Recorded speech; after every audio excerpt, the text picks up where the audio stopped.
Yeah, classic radio roundup, the warm-up session, county-wide.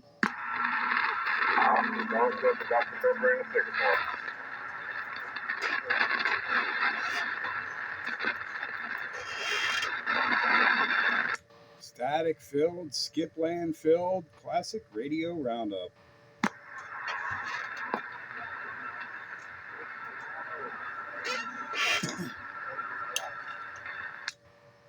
Oh man!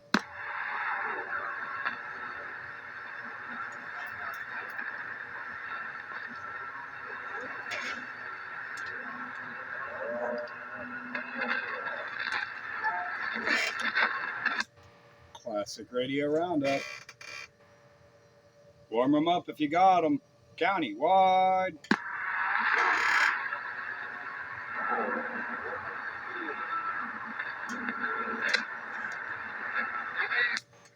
$27,115 on the AM radio dial.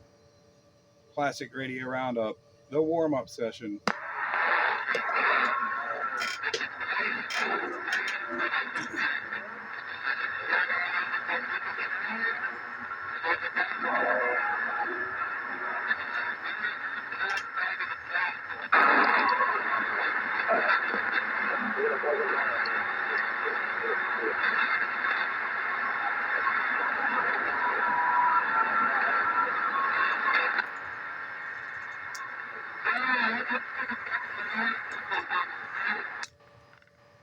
Oh man, what a mess.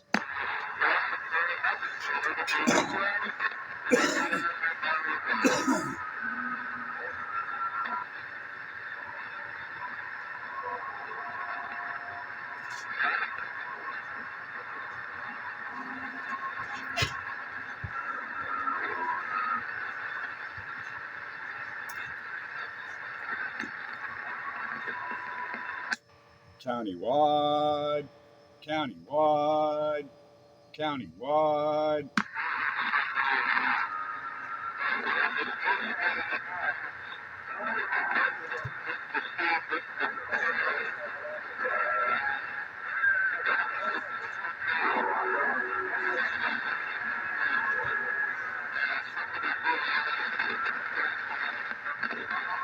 Man, no early birds.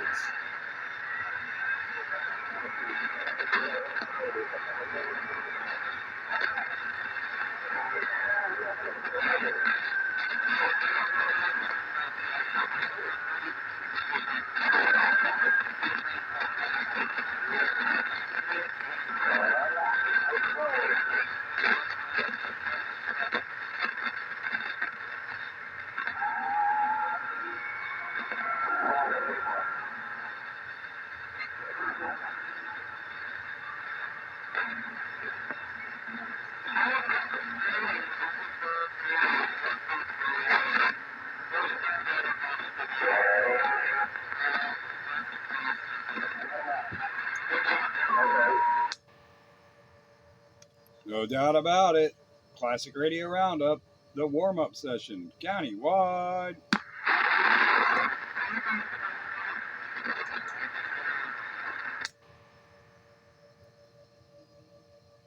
Oh man.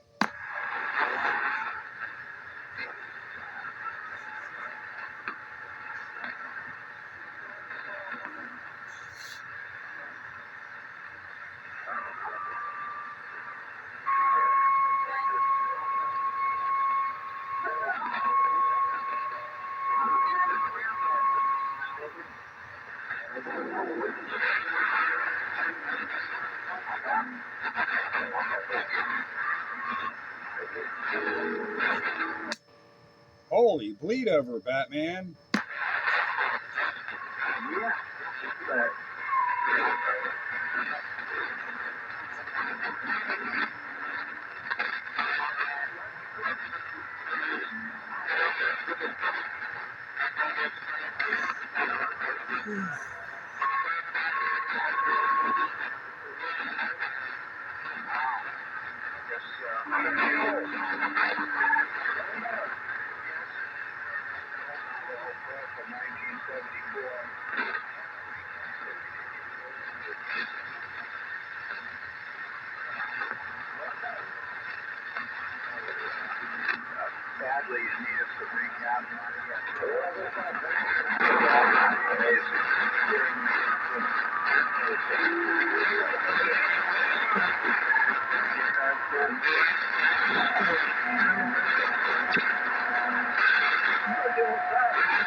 Oh yeah, I was talking to him a while ago.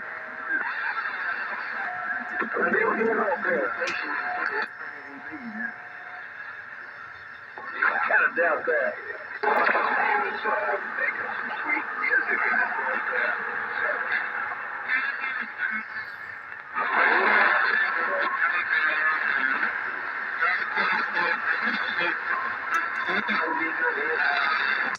Holy Skipland mess.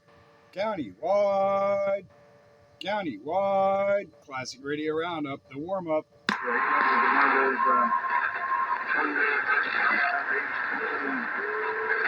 don't know. It's a awful radio. That's what he's talking on, but he's going to sound playing. Yeah, that's what he said. Amazing. Usually when I see big signals like that, it's almost some big fancy coat hanger. So, yeah, I guess, we've just got, I think it's probably 2 bounces on the up layer.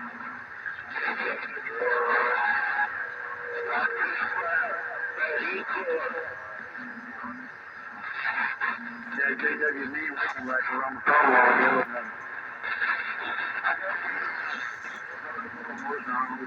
but I do believe when I go fast. I'm just going to go fast on the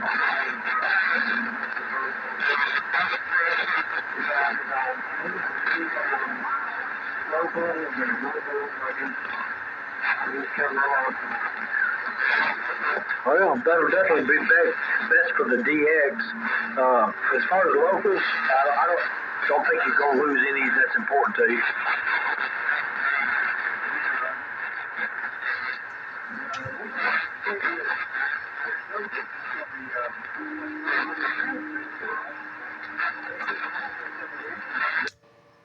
Oh, man.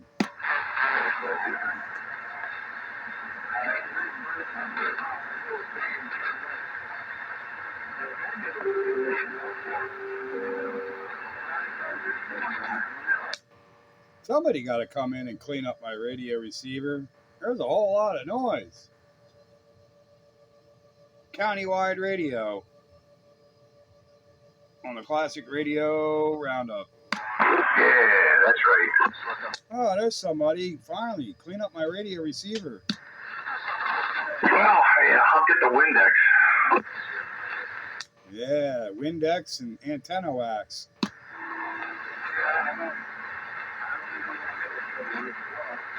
I think I hear the menace out there in Idaho. Believe it or not, I've got my 5-element. Idaho, huh?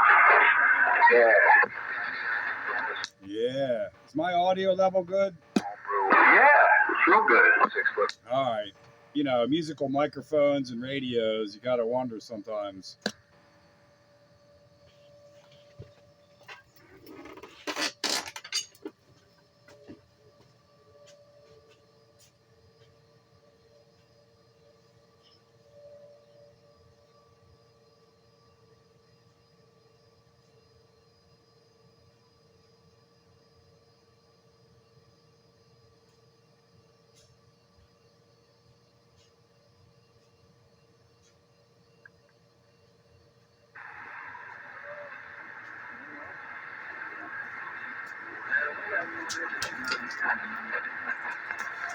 Oh, man.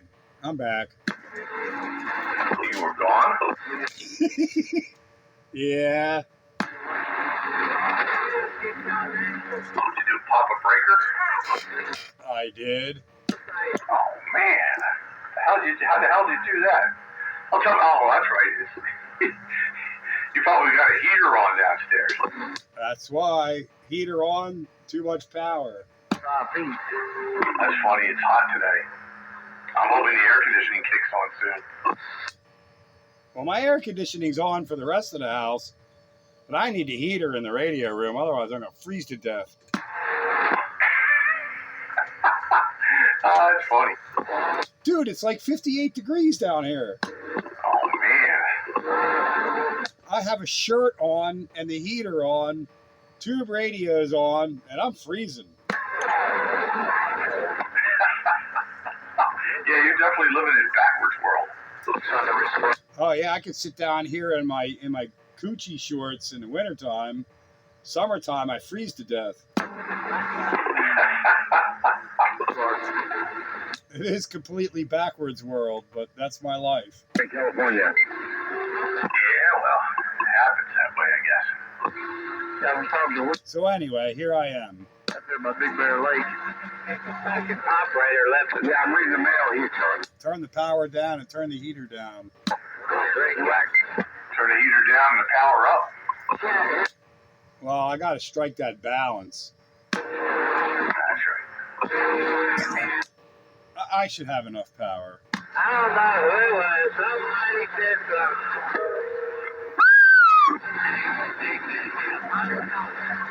Sonar FS23 tonight. Yeah, it's too hot to run tubes here.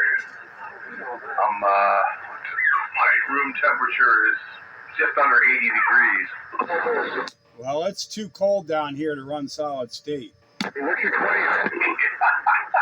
I'm telling you, it's like 58 degrees. It's JW. What's your 20 out there? It's a great place to go after doing yard work, though. Tennessee. Oh, yeah, if you want that instant chill down, yeah. Oh, yeah. Yeah, come down here when you're hot working outside. You won't be hot for very long. Yeah, JW. The locals call me JW.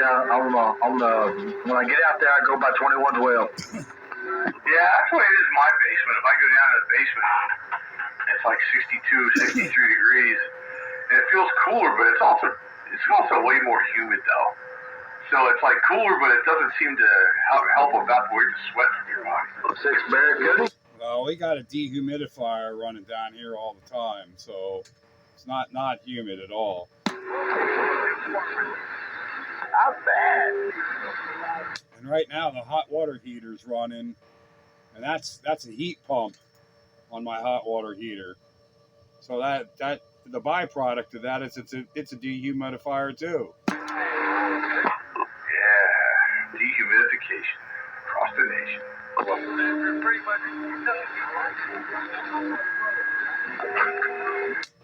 don't know if you can hear it or not, but it's running. Maybe you can hear it. Yeah, I hear it. Yeah, it's pretty big. It barely fits in the basement. It almost touches the ceiling. I got my muffin fan that I use when I'm running the Texas Star.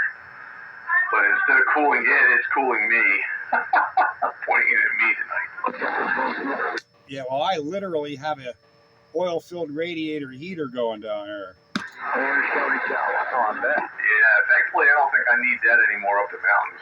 That's I had to uncover the air conditioner when I was up there the other day. It got pretty warm. Yeah, I don't need heating anywhere but my basement radio room. The rest of the house, the air conditioner is going. But any vents that are down here, I got them closed. Yeah, tape them closed with duct tape, man. I don't need to be adding cold air where it's already stinking cold. Yeah, I know. I do the same thing. You know, I have the vents open in the wintertime so the furnace can pump some, warm air in the finished part of the basement. But in the summer, I close them all up because it doesn't need any cool air. No, it's not going to do anything but waste air. Push all that stuff upstairs.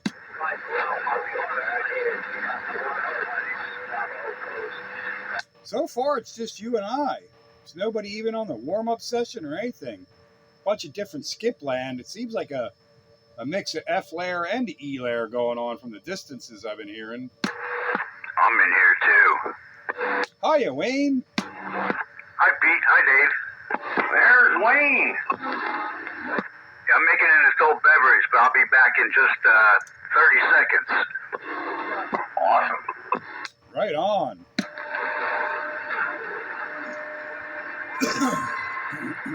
So what are you running tonight, Dave? I'm running a realistic Navajo Pro TRC 40. There was somebody else out there in Skipland running a Navajo Pro, bragging about it. Yeah, I saw somebody on Faceplant that had the Pro 9er, and he put a special crystal in it to monitor like 19 or some other channel instead of 9. And, you know, he was going on about how great that was. Yeah, well, these days, you want to monitor any other channel but channel 9, unless you speak Spanish. Yeah, honestly, I don't know what channel I would put in there because I don't go anywhere else but here. Yeah, there was that Johnson 124 I had that, channel monitor thing. And then back then I had, I think, channel 21 and channel 13 to choose from on monitor. But that's when I was back and forth. But there's no more of that, so it doesn't matter anymore. Yeah, right. That made sense back then. You know, when we had like 2 channels to jump back and forth between.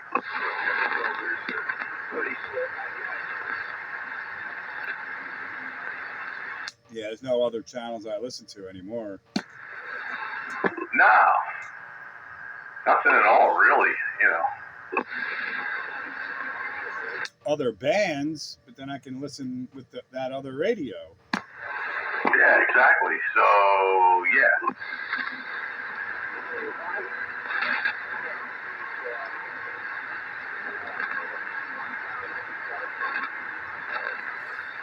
I take it the boat launch went okay? Yeah. Considering, I have to do everything by myself, it was fine. Everything's good. The boat's running all right. Got everything, all the ropes set in the dock, and put the new cover on it and everything. So ready to rock and roll. Well, that's what I meant by everything going okay. It all went well. You had fun. You got a cruise. Yeah, I would have liked to have stayed out longer, but trying to juggle that plus working. Version. It's the 100-watt version. Yeah, daggone 34-letter word. Yeah, I mean, I'm thankful as heck that I can work remotely. I can work up there just as easy as I can here, but I still got to do it. Well, at least you got a choice of your location. I don't have a choice. I mean, I could work anywhere there's an internet connection. I could be in Belize,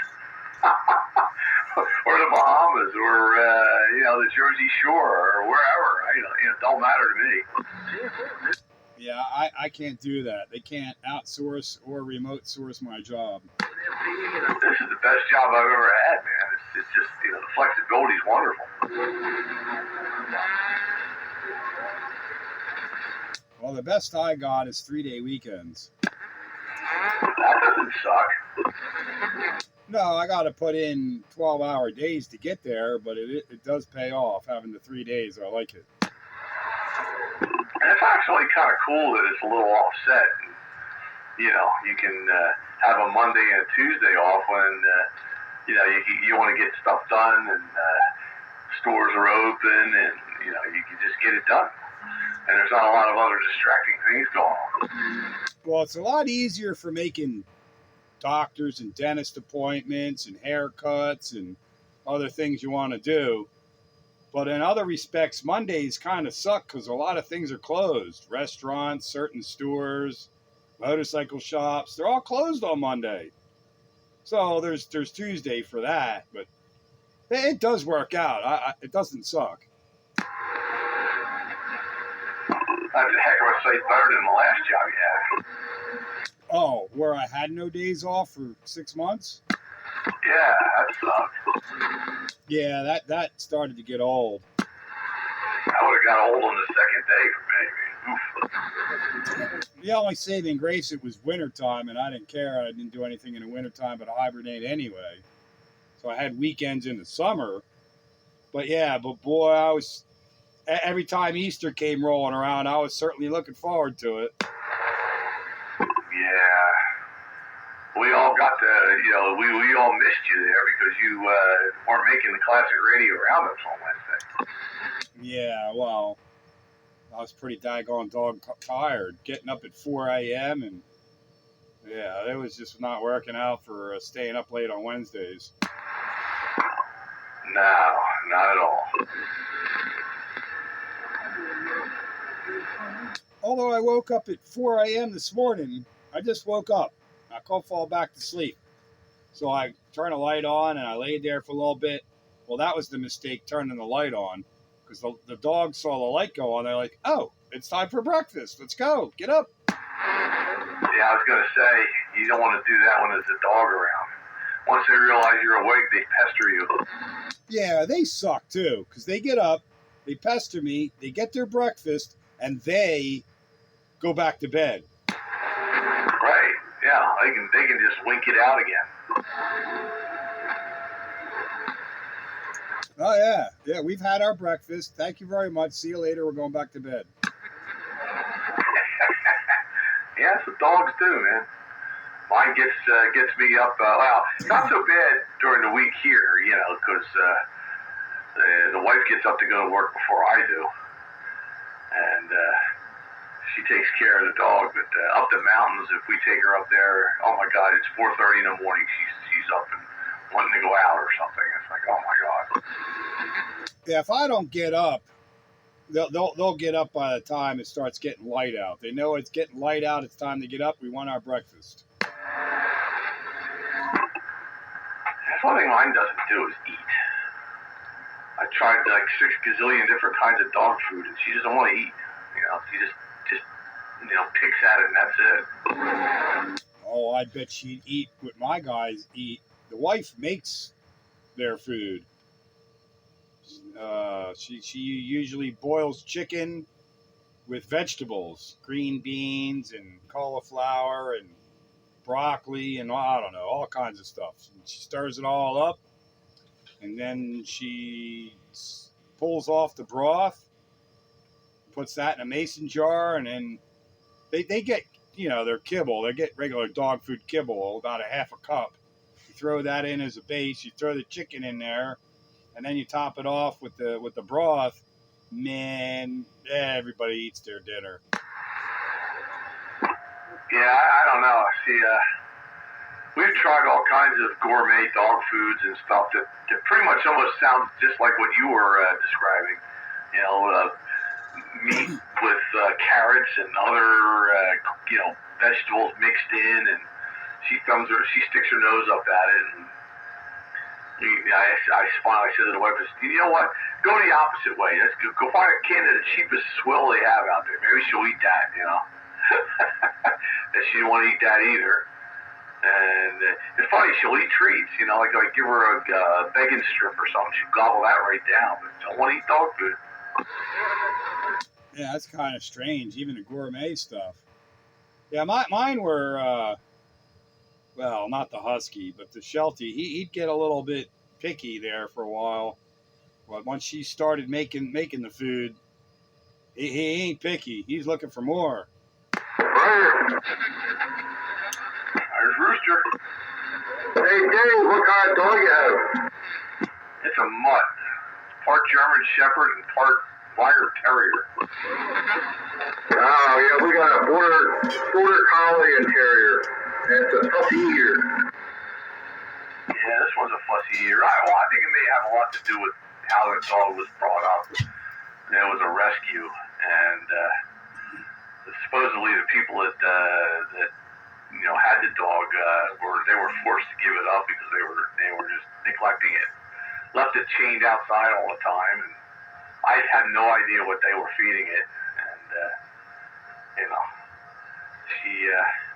she's had some emotional adjustments to make, and she's actually gotten pretty darn good. She's smart as heck too, which is something I'm very impressed with. And I take her outside and I put her on the lead and to go to the bathroom. I just look at her and say, "Go pee," and she goes. But sometimes I have to say it a couple times because she gets distracted by every little bird, squirrel, whatever out there. I'll say, "Hey, pay attention, go pee." But she's not an eater. She just won't eat.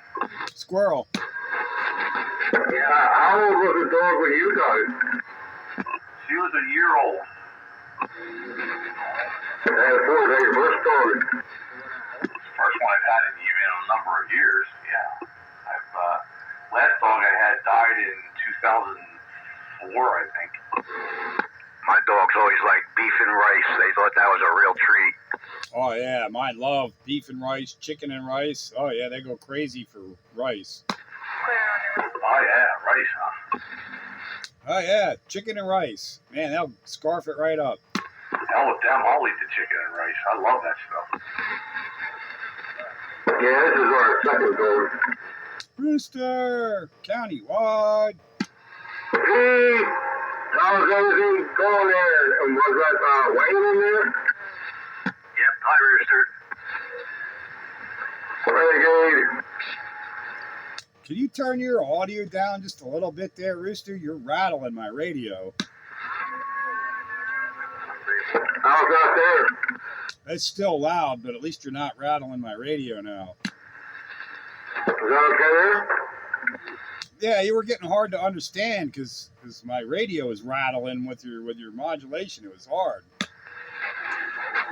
Yeah, I'm pretty far away from the mic. Got a loose speaker? No, it's just the radio was rattling with his modulation. It's better now. I'm about a foot and a half away. Loose screws, I don't know. Yeah, a foot and a half. Yeah. That was a double, and that really made the radio rattle. A foot and a half. You guys really are intent on rattling my radio, aren't you? That's what happens when you have a few loose screws. Hey, the Sonar wasn't made yesterday. You know, it's got a few miles on it. Sounds like me. Pete, Rooster! is it okay a foot? This is about a foot and a half, and this is about a foot. It sounds better farther away. And it's not even your distance. It's just you got your gain cranked up so high. I hear all kinds of background noise, and you're rattling my speaker and the radio and the table. I had the fan on. The thing is so loud. Loud and proud. Yeah, but more to the right isn't necessarily better. Yeah, unless you're talking, really far out. Yeah, it's down to 4. Well, I want to be able to understand you, and you're on the video gate, so, No, that's all right. Now, it's a lot better now. 10-4. Yeah, no high fidelity tonight. Don't have that good receiver for that. Oh, speaking of high fidelity, yesterday I threw the thing on the bench and went through the alignment one more time. Yeah, boy, it's working now. Most bands, it's 0.3 microvolts or better. Oh, you got more out of it. I indeed got more out of it, yeah. It was. I think when I was trying to tune it up with that oscillator not working, it wasn't getting what it was supposed to get. I don't know, whatever. But any case, I went through the whole thing again, and I got a lot more out of it. It acts much better. Now I have to turn the RF gain back on the lower bands. You actually have to turn the gain back? Yeah. Or you just hear noise and static. Okay, just to quiet the radio. All right. Yeah, on like 80 and 160. Oh, you won't need 30 dB of preamp anymore then. No, not at all. Even on 11 meters, the thing don't need a preamp no more. Well, that's good then. That basically means there's nothing wrong with that thing. That's as good as gold, man. Yeah, there's nothing wrong with that radio. 0.3 or better on depending on the band. Awesome. I mean, when you can consider how old that radio is, that's pretty damn good sensitivity. Yep, and then you got your selectivity, and then you got your crystal phasing. Yeah, crystals. Yeah, that's how they used to. That was kind of like their version of a notch filter. Yeah, you got 3 position select with crystal phasing. It works pretty good. Yeah, crystal lattice filters. Yeah. Anyway, yeah, I was way happy to get more out of it because I felt that it was lacking. Now it's not. Yeah, that always bugs you, when you got a radio that isn't quite right, and you're thinking, oh man, if I could only get it just right, and then it would be like a pleasure to run all the time. Yeah, I really took my time again this time to go through and ensure that I got it right. Plus the frequency alignment. I got it damn near dead nuts on now on all the bands. There you go. Now you got yourself a real winner there. Oh yeah, when you got an analog dial and somebody says go to 1885 and I dial up 1885 and I'm there. Yeah, but only maybe a minor little bit of tuning with your clothes. Or I dial in 27115 and the dial is 27115 on an analog dial. It's awesome. Yeah, it's like my Browning. I go to channel 13 and I'm on 13. You go to any other channel, there I am. Yeah, but it ain't got quite the frequency spread this thing's got. No. But it's the same principle, though. Once you get the linearity right, with your low end and your high end and everything in the middle lines up perfectly, then you're good to go. Yeah, that 11 meter scale goes from 26.5 to 27.5.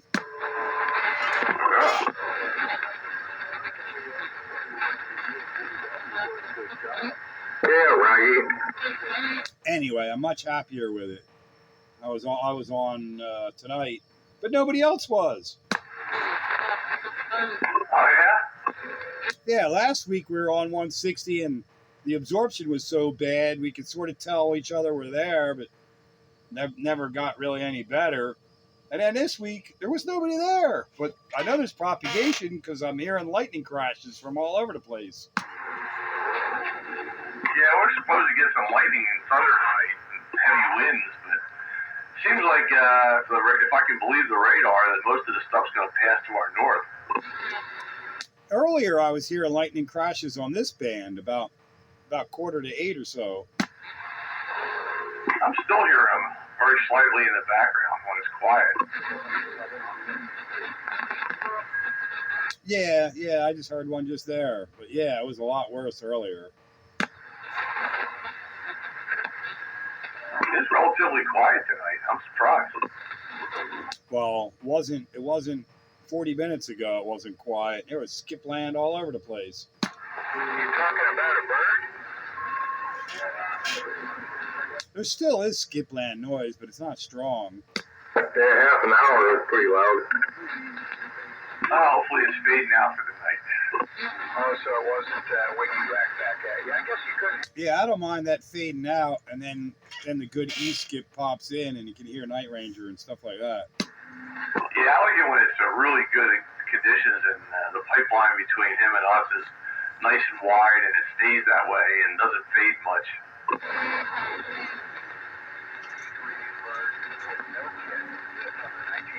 Yeah, I got my numbers called by the Menace out in Idaho the other day. Ooh. It's working! I thought that was pretty good for 10 feet of mast under this antenna.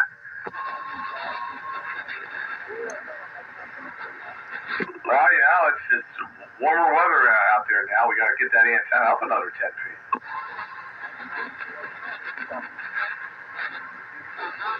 Yeah, and I got mast. If anybody needs it, come and get it. Come take it away. I ain't going to use it. It's just sitting there starting to rot in the woods. Yeah.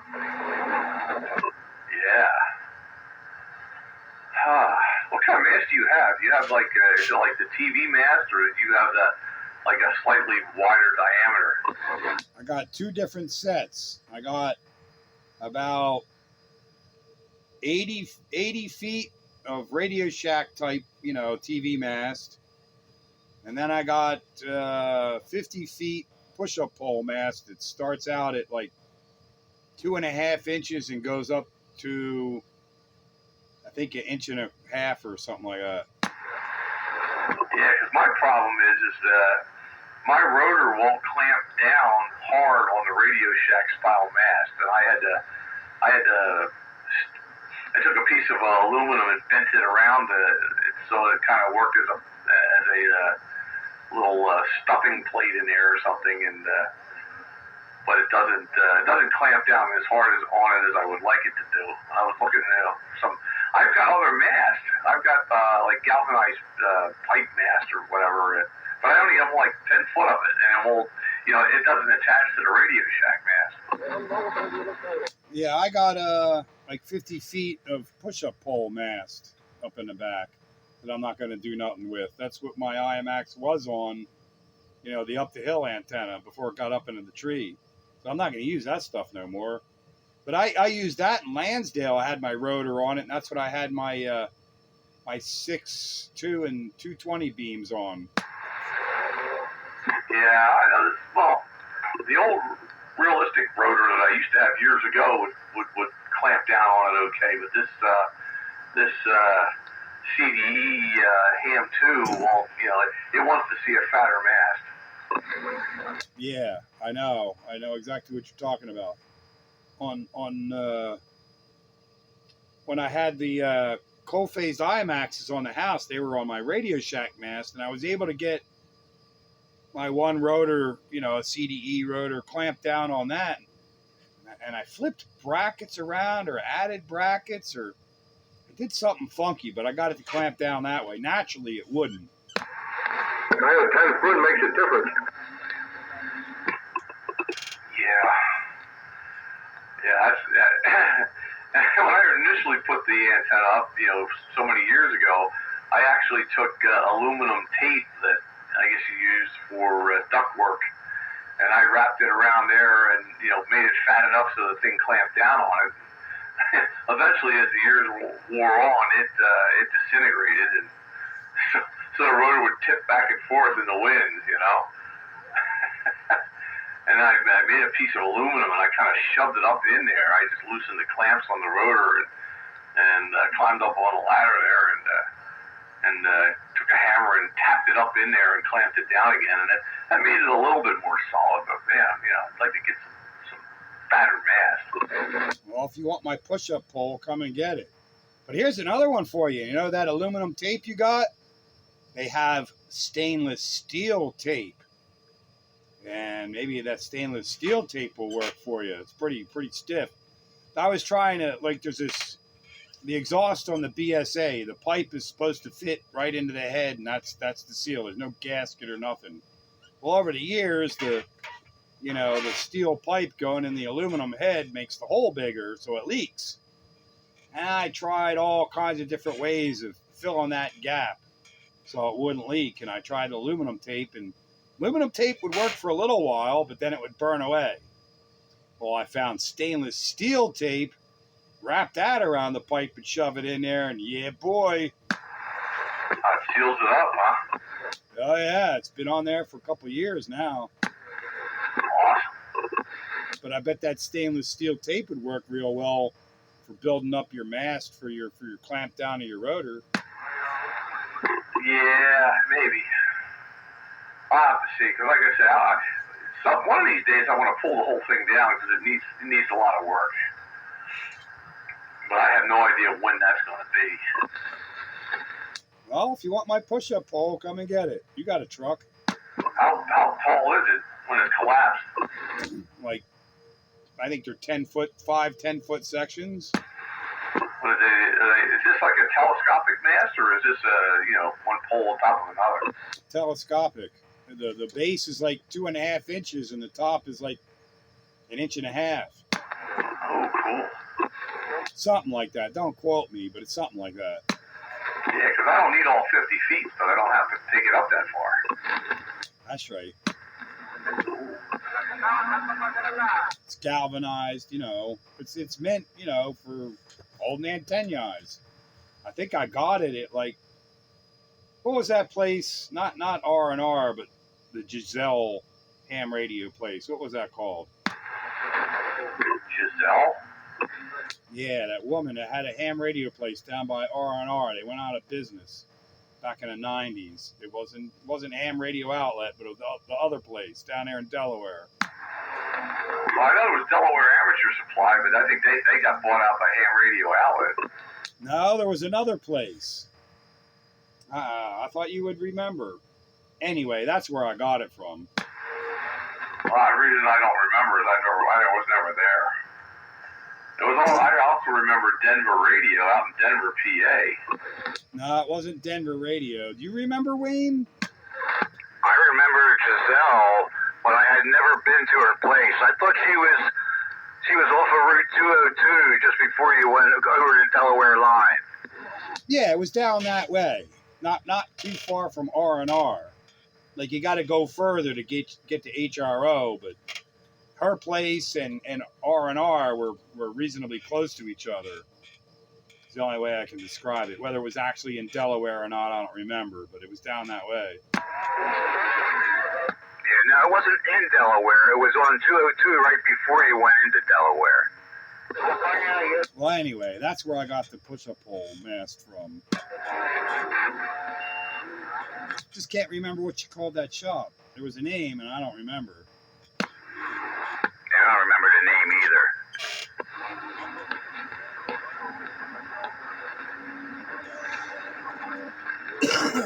Yeah, drawing a blank. Yeah, it doesn't matter. It doesn't matter. You got the idea anyway. I know Radio Shack used to sell a push-up pole years ago. Had little in each section. It had a little ring that you can attach guy lines to. I had guy line rings for this one, and they're still floating around somewhere, but I never put them on it. Would have been Hamtronics, the Trevos PA? No, wasn't that. Nor was it Hamburgers in Willow Grove. Wasn't that one either.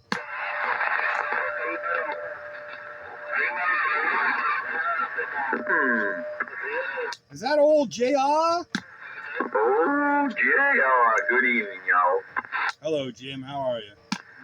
Like a shiny new nickel. Busy. Enjoying the summer night there. Spending a lot of time outside. You know what I mean? Yeah. It's hard to come in when it's nice. Yeah, especially when you got the TV out in the back porch and the Phillies are on, and Didn't have all that good stuff going on, but just getting caught up on things that need to be done. You know, found me a nice 2.5 gallon metal gas can I was looking for. You know, just a good old fashioned valve or hose there. So I'm going to start mixing my own gas. And all these new gas tanks they got now, their gas cans got all that safety bullshit on there. I'll tell you what, there's no way you can fill anything with anything. you can get aftermarket nozzles that will replace the ones that are on there. Well, then they got to be careful because now they got just different size threads. They got to find the course. Yeah, I get what you're saying, but I did see them, but then it was kind of a gamble. But I didn't have a tank anyway. That's the problem. I didn't have a 2-gallon tank, or I didn't even have a 1-gallon tank. So I had to come up with a tank too, you know. Oh, I just spent money in the first place and got real live, good quality Eagle metal gas cans. And that's what the wife went to, what's that place? Leesport up there, and I told her what I was looking for. She come home with a 2.5 gallon Eagle gas can for $5. That's what I get my aviation fuel in. I got 3 of them metal Eagle 5-gallon cans. Well, that's right. The gas don't get old in them cans. No, it don't get flat metal. That's what I heard. But yeah, I want to get that non-methylene gasoline. That was my deal. That's why I wanted one. And I got a plastic gallon and a half can that I use for my two-stroke premix. But I go through that quick enough that it's not going to be hanging around. Exactly.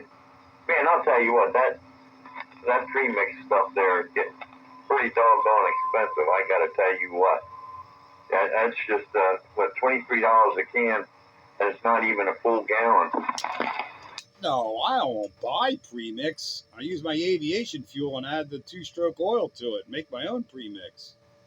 And then my aviation fuel premix is certainly better than any of that, stuff you're talking about. I know what you're talking about. I won't go near it. Too expensive. I never had a problem with it. It's 93 octane. I know your aviation, what's that, 101 or something? Yeah, it's 100 octane. 100 octane low lead. And the two-stroke motors love it. I bet they do. They probably want to run off out of your hand. So yeah, that's the deal. I got tired of paying for that crap. I said no more. Enough's enough. But anyway, that's the deal. And I had a hard time finding me a can, man. Not without all that safety crap. And like Dave said, you can sit there and buy the aftermarket things there, but I didn't know if they were going to fit. No one going to chance on buying a new can and have another can. No, I didn't want to do that. So $5, I got me an Eagle metal. I'm good to go. Yeah, those metal Eagle cans, they're good cans. Yeah, I've got one of them in my garage, a 5-gallon one. But I lost the cap for it somewhere. How do you lose the cap? It's attached. At least mine are. They're hinged. They're sprung hinged. Covers. You got to pull the handle back to open it. This is an old can. It was screw on, and somewhere along the line, the cap got misplaced somewhere. I don't know if it fell off, or I forget how I lost it. But for probably 20 years, I have a little plastic cap that I stick aluminum foil underneath and shove it on there, and it fits. But it's not as good of a seal as the original screw-on cap. That's what I got. I got the screw-on cap. I know what Pete's talking about, but I got the one with the screw-on cap. I'm happy with that. It just needed a gasket, so I cut out a gasket tonight to put on there. So I'm all set. I'm ready to go. But yeah, there's ones with the pull-down thing there. I didn't see that. I know about them, but I didn't get that. Yeah, mine come with this funnel that fits up over the spout. You pull the handle back, and it opens the cover, and you gotta you can pour through the funnel that's attached to it. That's how that works. But before you ever start pouring, you gotta you have the can sitting there, and you gotta burp it. Gotta open that sucker up and let it burp. If you go to pour into whatever you're pouring in and then open it, yeah, it's gonna burp and make a mess.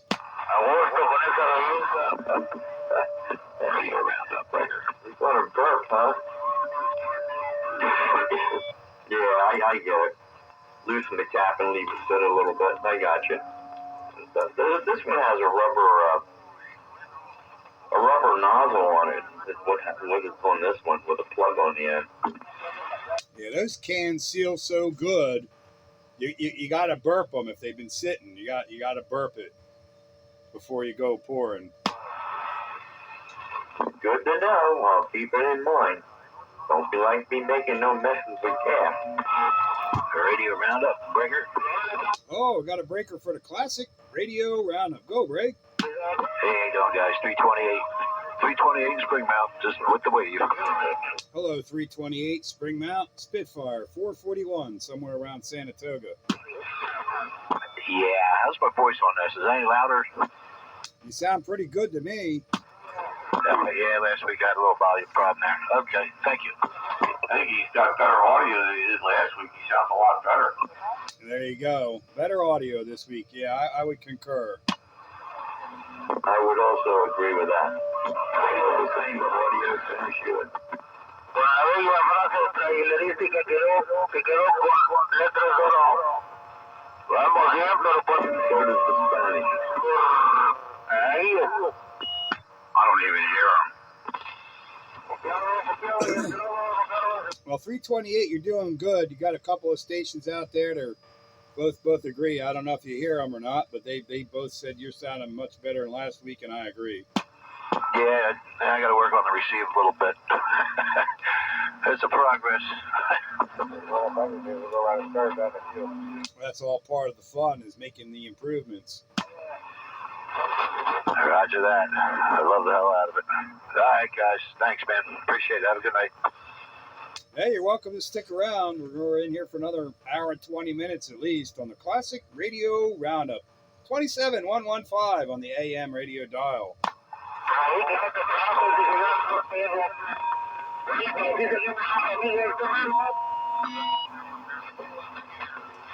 Yeah, I could do without the Port of Mexicuba, Skip. Yeah, we'll speak Spanish here.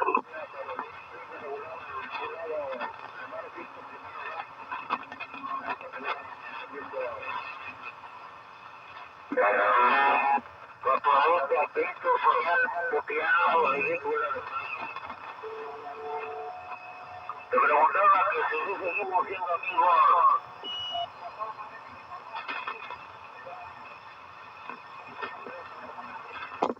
Make it a little easier on your ears. Oh, that's way easier. Yeah, he's getting noisy out there. Hey, well, I got you guys. Anybody have an opinion on a straight 8 fat boy? I'm running one right now. That's a straight 8. What are you hitting with? A variable 2-pill Fat Boy pair of 1446s. Okay. All right, so about 400 then, right? I'm not hitting it with 400. No. What do you mean? No, I mean that's about the capability, right? No. My straight 8 will do 1200 watts peak, a little over 300 watts carrier. About 300. What are you hitting it with? Round 2? I'm hitting it with about maximum 25 watts carrier. Right now I'm hitting it with about 10 watts carrier and getting 100 watts carrier out. Okay. And it'll swing to about 400 watts, so I got it just loafing along, but that's where I normally run it. I like to have all that extra headroom. But I could turn it up 30 watts out of the 2-pill, give me 300 watts out of the 8-pill, which will swing to 12. Yeah, so I can hit it with the N4 and I won't have any problems then. All right. Yeah, you don't want to overdrive that thing, because nobody's going to notice the difference on the S meter anyway between 2 and 3 400 watts. They're not going to notice any difference on the S meter. No, I was just wondering if I got a 2970 N4. I was just wondering, that's doing around 500 all the way up, but yeah, I might have turned it down a little. Yeah, you don't want to hit it with more than 30, 60. You don't want to hit it with more than 100 or 120 watts peak. That's kind of, I could just plug the striker in for that. I'll do that with the striker. It sounds better anyway. Got enough power supply for that 8? Yeah, I actually do. I got those computer bobbies all hooked up. All right, so you got a couple hundred amps available? Yeah, I got a couple of the computer power supplies. All right, just as long as you got enough amps, because you can't make watts without volts and amps. Yeah, that's right. I was surprised they're $20.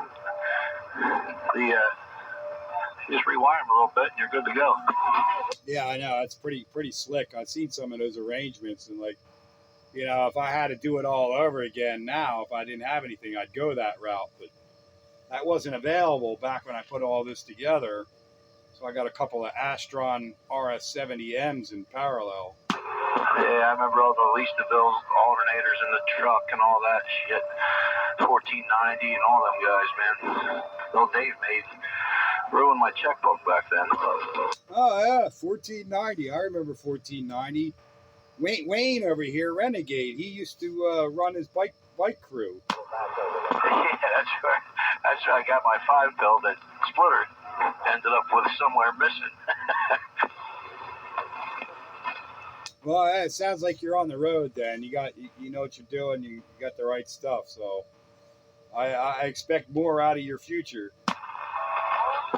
Yeah, it's just tough between the boat being on the Chesapeake, just trying to time for that, tinkering around with this during the week, and then I got to work somewhere in between that, you know.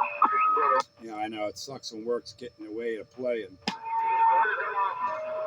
I was trying to get all this shit now hooked up to the boat, but I don't think I'm going to get a good ground. Yeah, well, you gotta play games on a boat for ground, but it's doable. Nah, my mother messed that up. That's a liveaboard. She won't let me touch that too much. I just get to drive it. You just put some kind of export radio on there and a half-wave end-fed antenna and call it good. The ocean itself will help you out on the radiation. The Chesapeake, yeah, we got a little brackish water there. That might do pretty good. We're right across from Aberdeen.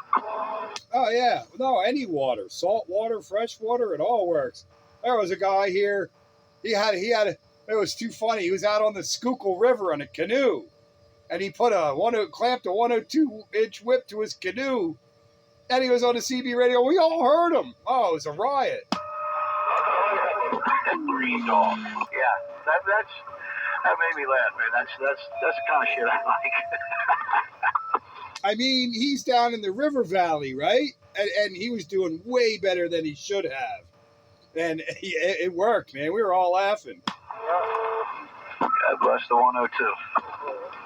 102 whip on a canoe on a river, and it worked. I seen a guy had one on his Harley one time. That was something there. It looked like bumper cars. The little tabs sticking up on the bumper cars at the fair. I don't have a 102 whip on my Harley. I got the stock antenna that it came with, the Ultra Classic.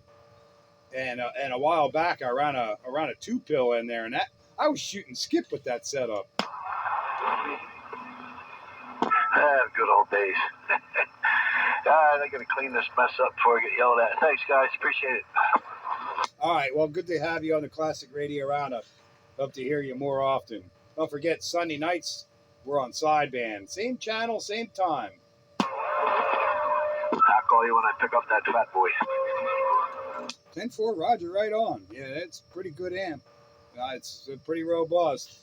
And there's no need to drive the snot out of it to get good results. Yeah, I didn't think 650 was too bad. I mean, I can't remember what they used to cost, but because of inflation and all that, I didn't think that was too bad. Oh, if that's what you paid for it, that's a good price. Okay, all right, so we're doing good so far. 10-4, Roger, right on. Yeah, buddy. You hear him all right? Yeah, I mean, his signal's not the strongest, but my noise level's down tonight. His audio is a lot better than it was the other week.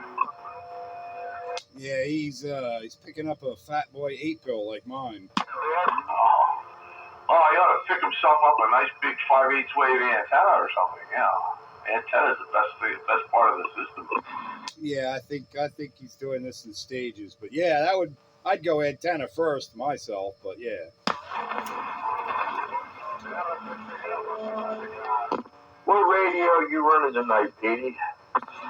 Sonar FS23. And 4 on the Sonar. Sounding good. All right, as long as you don't have any complaints, I'm happy. Well, I didn't say I didn't have no complaints. I mean, there is something, but it's not that bad, so I'm not going to mention it. Oh, well, I can't do anything about the hot water heater whining in my background. There's nothing I can do about it. Well, actually, it's a pretty noisy night tonight, so I mean, I'm getting like an S5 noise level with the skipperoonies there. But I thought I heard your fan in the background, but I might be hearing things. What do you need? More audio, more power? I can do all that. You give you less audio or less power, I can do that too.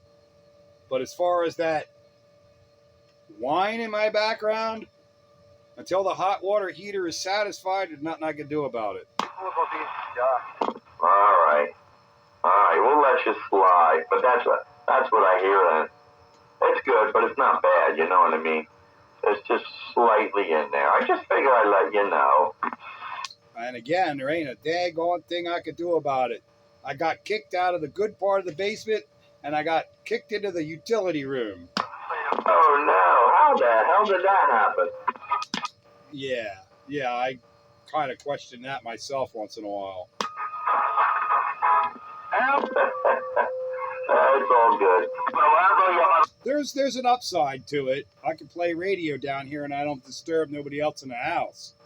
In the good part of the basement, she could hear me in the bedroom. That didn't work out well that way. So I'll put up with the hot water heater whine and be able to play radio without disturbing the rest of the household. And, you know, it gives me more radio time. How's the, what kind of hot water heater you got? It's called a hybrid.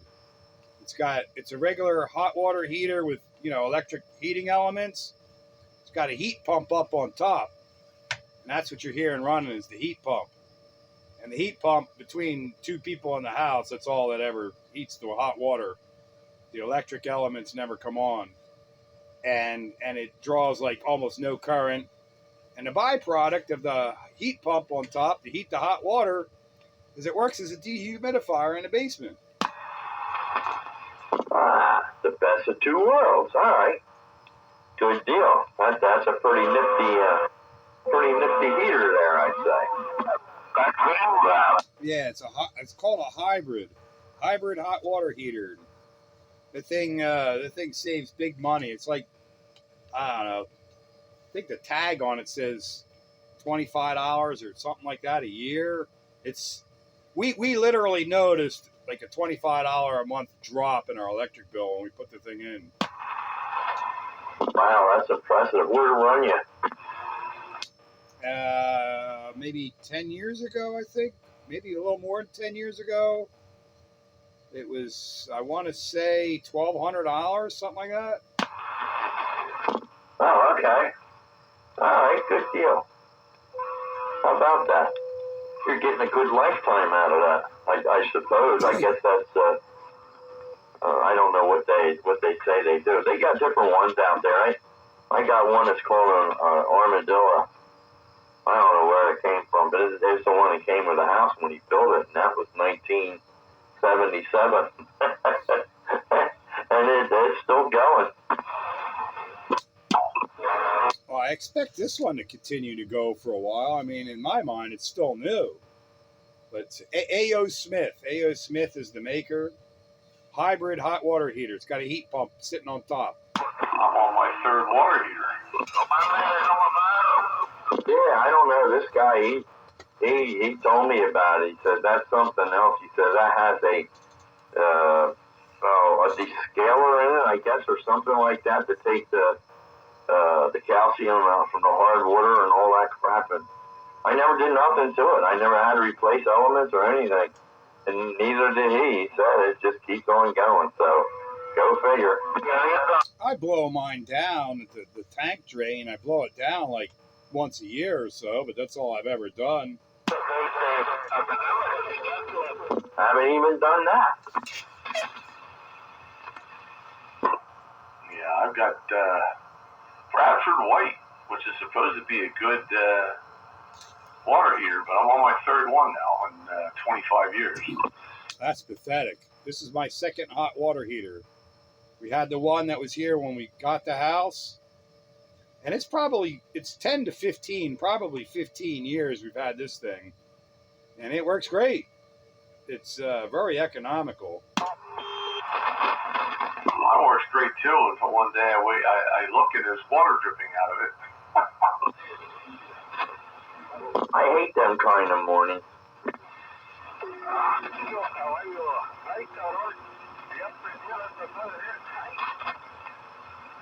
I got really hard water here too.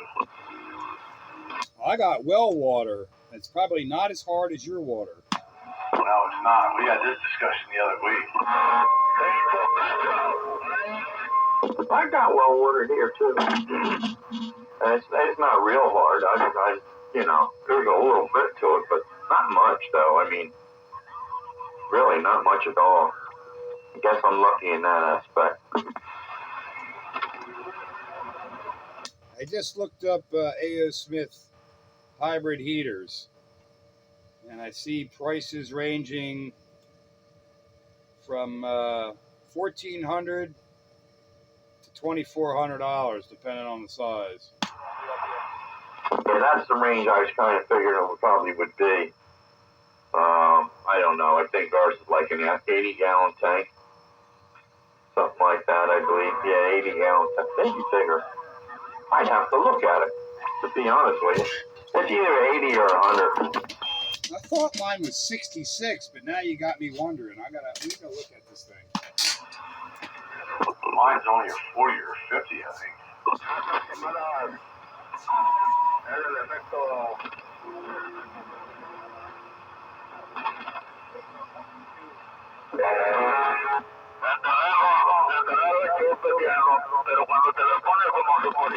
That's not bad, 40 gallon. I mean, if you only got 2 people, or, it's probably not an issue. But the third one will give it a run for its money, though. Oh, wow. Mine's 80 gallons. Atta boy. Yeah, mine's gas, and it's very quick recovery. It'll heat it up in 20 minutes. Oh, my God. I just looked up my A.O. Smith, the hybrid, 80 gallon. Now goes for $3,200. Holy cow. 32? What happened to your 14 to 22? 15 years ago, prior to Bidenomics. Oh, okay. Oh, geez, oh. Yeah, that's it. The 80-gallon hybrid. That's it. I'm looking at the picture. $3,200. Well, it's half that price when I bought it. Damn, that must have a special tank in it, too, to boot. We did a lot of research before we bought this one. And after evaluating all different kinds, all different brands, this came up as the most economical. And then just think about it, though. You're using a heat pump to heat your hot water. So it's drawing very low current. It's stealing the heat from the house to heat the hot water. So it takes a little while. But if you have a high demand, it'll kick on the electric elements, which it never does because we don't have that kind of demand. But say you hit that, it will. So you'll never run out of hot water, especially with 80 stinking gallons. And it works as a dehumidifier for the basement. How can you go wrong? What's the tank lined with, and how do they do that? Does that also have a descaler in it or anything? Well, see, I don't know. You're basing it on the heat pump, so you don't use a whole lot of the electric part of it, and that's where the descaler would come in, I guess. Yeah, I don't know. I have to read. I don't remember all that. But we must have looked into that, what the tank lining was, because using well water and all. So I'm sure it's high quality. I mean, we went with the best thing that we could afford at the time. Yeah, even back then they had pretty good stuff, I guess. But yeah, I don't know. Yeah, nothing like it, man. Yeah, 40 days propane. I guess I don't know if that's economical anymore. Well, I guess that's better on electric, that's for sure. Yeah, mine's natural gas. Yeah, so you got natural gas piped in. You don't have like outside tanks or anything. No.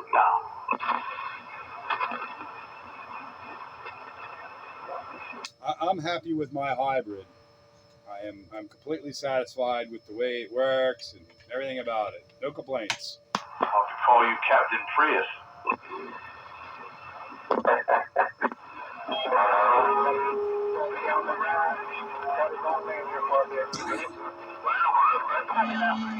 Well, that's the only thing you'll ever see me having hybrid is my hot water heater.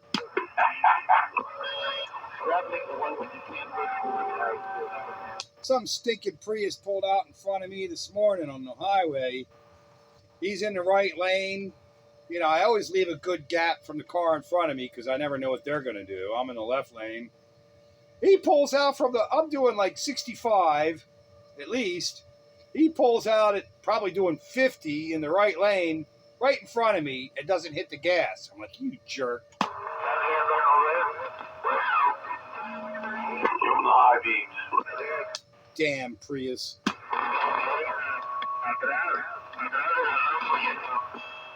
You run into all kinds out there. You gotta drive defensively. Oh yeah, that's why I got a dash cam with a rear window camera too. My dash cam is front and rear view. You probably need that, and I guess it helps with the insurance. Well, it will because I know it won't be my fault. Now I'm thinking I need a camera that does the left side, the right side, the rear, and the front. Oh man, spending all that money on all that jazz, I'd sit there and invent me a force field. Put a force fielder on your car. That's what you need. I got this front and rear view dash cam for like $30. The wife is some kind of wizard when it comes to the computer, and it's a $300 dash cam she got on Amazon for $30 with coupons and discounts and all kinds of wizardry that she did. I couldn't believe it. So where's the main brain at for the camera storage? I guess each one has an independent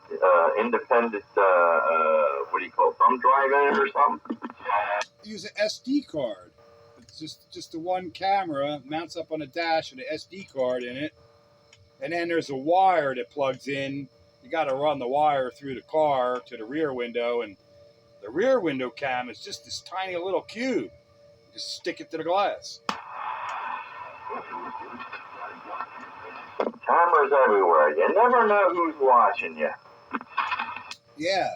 Most people are used to front view dash cams. Well, I'm watching what you're doing behind me too. You trust no one. I don't. I can't say I blame you. When I'm in an accident, mark my words, it's not going to be my fault. Well, let's hope not. You know I don't want to hurt my zipper car. Come on, I'm protective of my zipper car.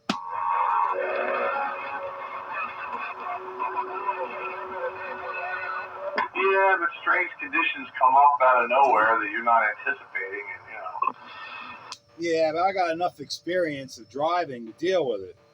So if I'm in an accident, it's somebody else's fault, and I got the video to prove it.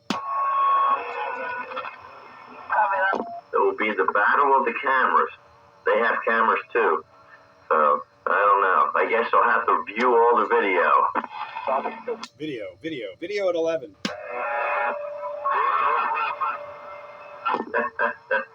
Oh, geez, though. Them cameras get a lot of folks in trouble. I know that. Well, having that camera also induces me to behave.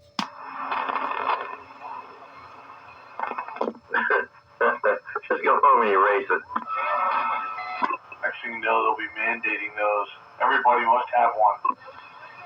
That is an insurance requirement in Russia. That's why you see all those Russian videos, because they're all required to have one.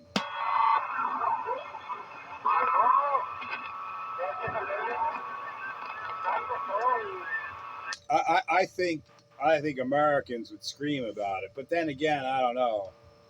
We're losing our balls. We are. That I agree with you 1,000%. We're just plunging right into the ground. Well, at least the men are. Yeah, this used to be a country born and bred from rebels. Now we're all a bunch of sissies.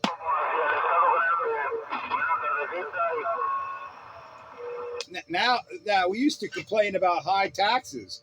Now we complain that I want to play woman and I want to use the women's bathroom, even though I'm a man. The complaints have all gone off the rails. I don't play that game. Like the rest of the world, it's all going bonkers. Homie, don't play that. He's not a cross-dresser. If you got an X and a Y chromosome, I don't care what else you got going on. You're using the men's room.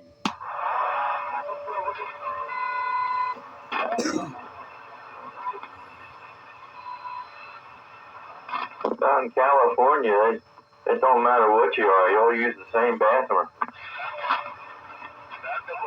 Yeah, it used to be they all wanted to be California girls. I don't think that statement holds true anymore.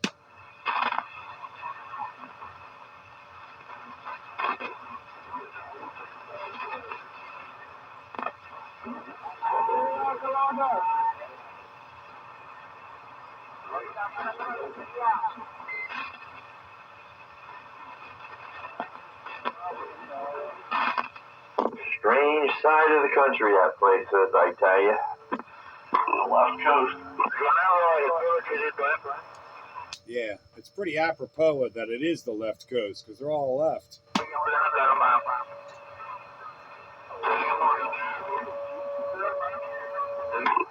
Oh, yes, the taxi's going to fly off the bridge tonight. I think the taxi's already sparking off the rails. I didn't have nothing to do with it.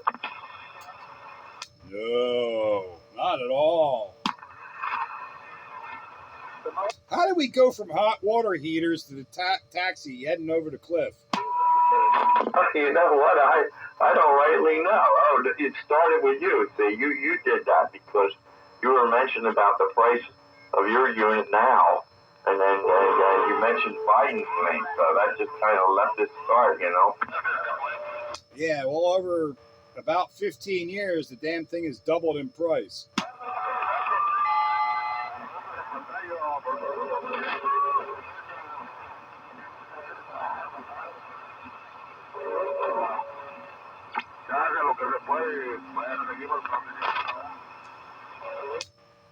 Yeah, it's still whining away, heating up the hot water. Somebody doing laundry or something? Oh, the wife must have took a shower earlier, and then it takes a while to recover because it heats it slowly, so it only draws like an amp. Well, ain't much. Maybe two. Doesn't draw much. Just takes a while. I don't know, Dave. You might have to rub two sticks together to get it going. Yeah, get that thing warm. It doesn't really lose temperature, though. I mean, I could go it's still running. I could go take a hot shower right now, no problem. I mean, 80 gallons for crying out loud. But it has this cool digital readout on it. It tells me, you know, which element's running. I can set the temperature and set the degrees. You can put it in vacation mode, where it'll let the water drop down to like 90 degrees and only keep it at 90 degrees if you have it in vacation mode.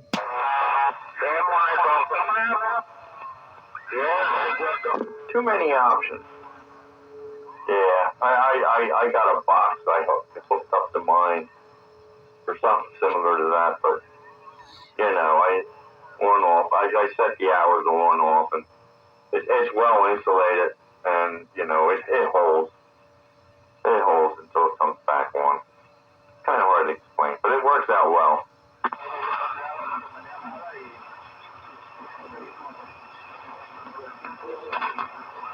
Very well insulated. That's for sure. Gotta have one that's really insulated. Oh yeah, this thing's well insulated. Pretty big around, pretty tall. Most of the big around this, I think, is insulation. And I insulated all my hot water pipes in the house. That's a good deal too. Yeah, that definitely helps. Yeah, nothing like 115-degree water coming out and going through a 58-degree run. I'm gonna lose heat. Now I insulate that. I did that a while ago. I take it you got copper plate.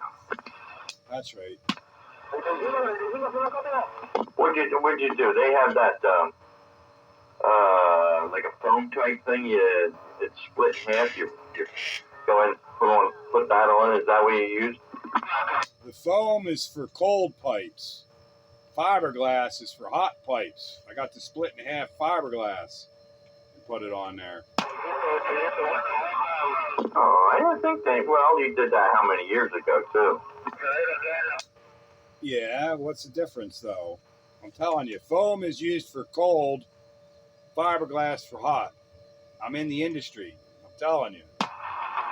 They don't sell the fiberglass anymore, do they? I mean, for the public, I don't know if they do or not. It's not asbestos. It's fiberglass. Yeah, they sell fiberglass insulation. Yeah, I'm getting it confused. Yeah, I'm getting it confused. Thank you very much for straightening me up. Don't give me that tone of voice though. But you're right. I forgot about that. Yeah, we're not talking about asbestos here. It's fiberglass. Asbestos probably works better though. Sure it does. Shut through your lungs. Yeah, well, you're not supposed to be eating it. Or breathing the dust. Well, that's the thing. Asbestos is fine until you make dust out of it. But when it's a solid hole, it's not hurting anything. It's not going to kill you touching it. As long as it's solid, it's not going to hurt you. It's if you break it up and atomize it and put it in the air. That's where the problem is.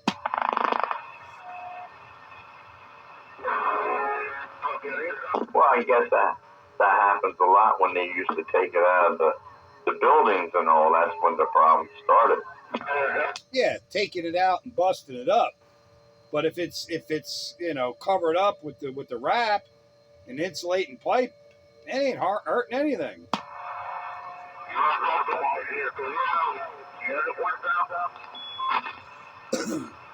It's only the fibers and inhaling the fibers of it that's the problem. Asbestosis. Oh yeah, I'm doomed. Two of my three, well, all three of my ships actually, but my first two had lots of asbestos. So I'm doomed anyway. Oh, I don't know. You don't run out of breath yet, do you? I mean, you're still putting along pretty good. I got COPD. Oh, okay. All right, well, doggone it. Yeah, and even when I worked at Merck, we had asbestos there.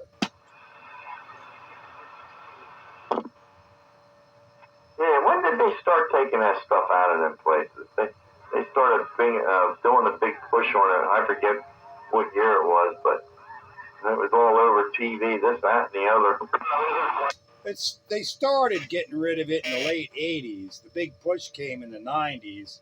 And then by the 2000s, everybody lost their minds. And yeah, exactly. That's what happened to it. They get carried away with it. I put a new flooring down there in the kitchen and upstairs and the kitchen and the bedroom or the bathrooms and anything that had tile in it, that tile shit.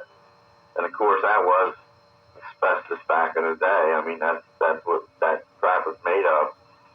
And they're going to get somebody to take it out. And they want all this. They want this to bring in a special group with suits and all. Get the hell out of here. Forget about it. I'll do it myself. Oh yeah, tile, siding of houses, all that stuff was made with asbestos. And as long as it's solid and intact, it's not a problem. But everybody lost their minds. It's when you start busting it up and breaking it up into smaller pieces and trying to remove it, that's where the problem is. Yeah, I got it up. It wasn't too bad. It usually came out, a tile for the most part. It wasn't bad at all. Just, but I wasn't doing all that. They wanted money out the wazoo to get these people in that. But no. Take care of it.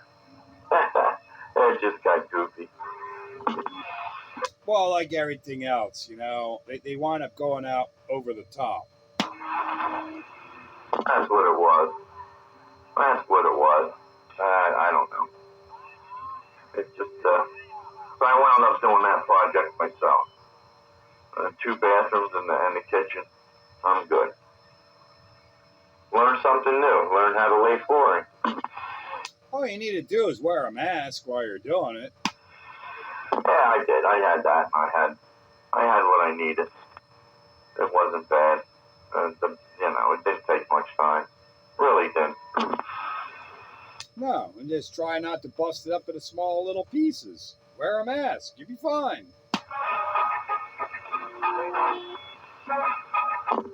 Kitchen was kind of a pain in the ass. That was linoleum. That was kind of a pain in the butt to get all the crap up off the floor. I wonder if it was Congolium linoleum. I don't know. But that was they didn't want to, you figure you just start pulling it, come up, and it ripped, and, blah, blah, blah, blah, blah, on and on. But I had to get me a burner. That's what I did. I burned it all down under there with the heat, and then you start getting big pieces out of it.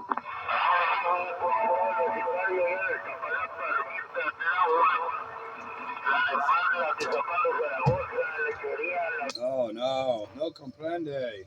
Oh, no. Thankfully, I don't hear it. Oh, they're in there. They're in there plenty. Yeah, with echo.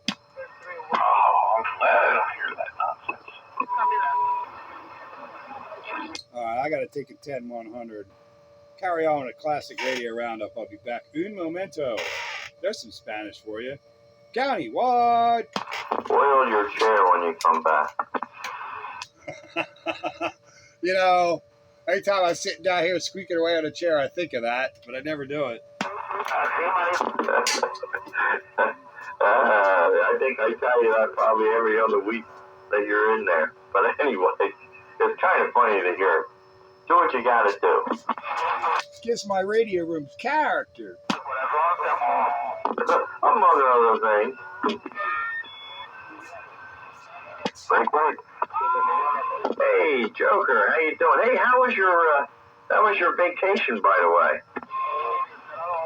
It was wonderful. We actually just got home, and I figured I would turn the radio on and see if anybody was on.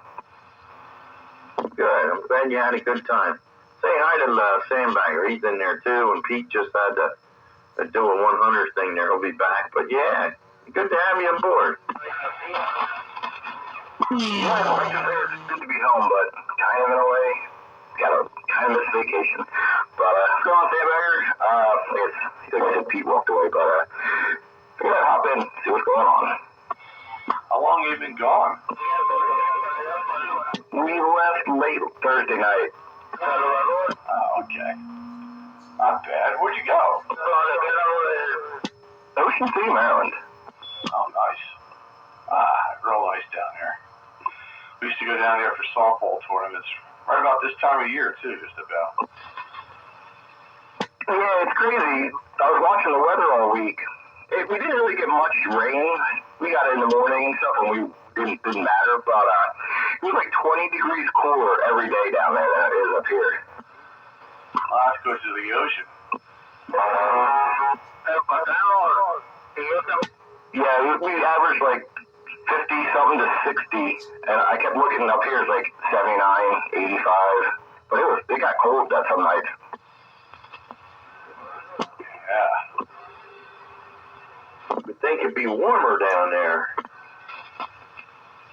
Yeah, it usually is. I said this we go down in this time every year for the car show, and then October we split our time between the October car show and our wedding anniversary. And I said this week felt like October weather. For some reason, For some reason, I thought this was your anniversary week. I'm badly mistaken. Wow. No, October 14th. Maybe it was your other wife. I don't know. I might be getting confused.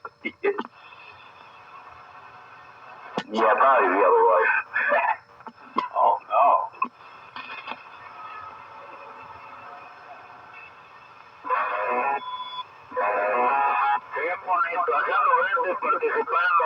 No, speaking of that, I'll be right back. I'm trying to get some stuff figured out and situated for the morning, and I wanted to try to catch you guys. Alrighty. We'll be around. We'll catch you. Hey, Dave, what radio are you running tonight? I am running a realistic Navajo Pro. Navajo Pro. Don't quite remember that one. Navajo, I didn't know they had a Pro. Oh yes. This was made, I guess, around 1971 or 72. And right after that, this one has a clock in it. But then they came out with the Navajo Pro Minor, which replaced the clock with a Channel 9 monitor. Oh, no, they should have kept the clock. Why would they do that? Well, that was back when, Channel 9 was, they were touting that as the emergency channel, and they sold radios that had, little Channel 9 monitors in them, and if somebody keyed up on Channel 9, a little light would blink, and you could switch to Channel 9 and hopefully help out somebody with an emergency.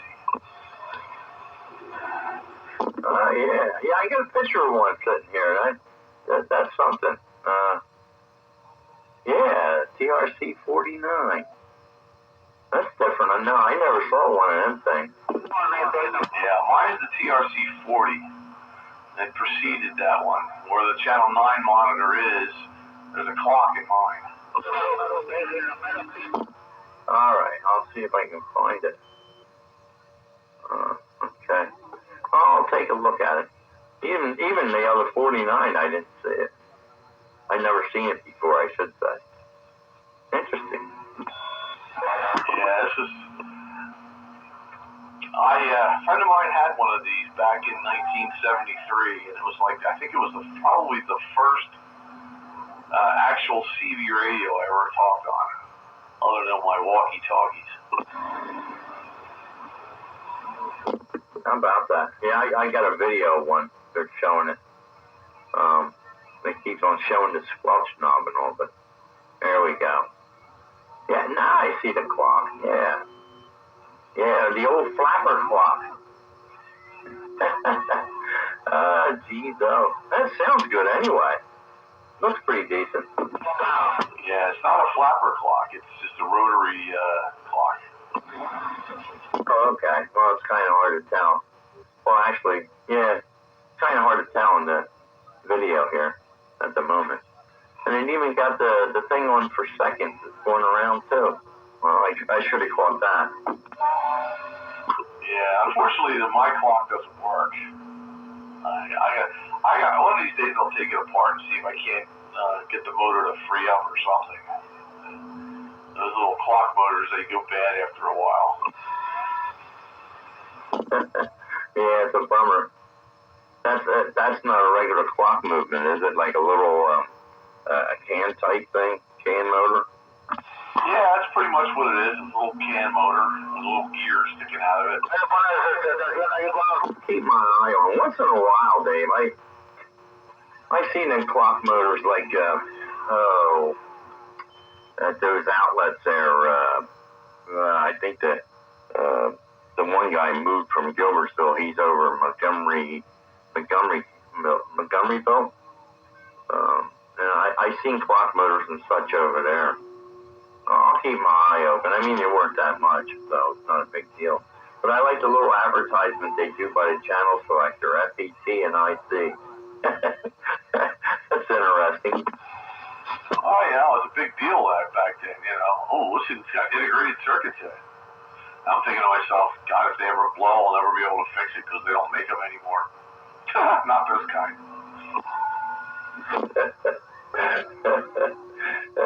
That's all right though.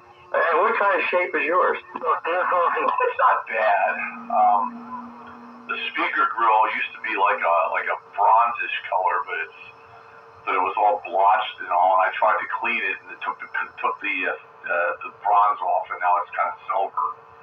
But other than that, it's not too bad. The volume control where it says volume wore off somehow. I don't know. Before I got it. But other than that, it's not bad. And it works really well. I replaced the power supply inside of it because these older Navos never had regulated power supplies. And I used to hate the fact that when you keyed them and you talked, the lights on the meter would dim. So I stuck a little one of those little switching power supplies in there, and now she's solid as a rock. Good deal. Yeah, good. And that's a good what would you say, modification there. That switching power supply and a good idea. And that wasn't the only one that did that though. There was back in the day, even some of the Midlands did that.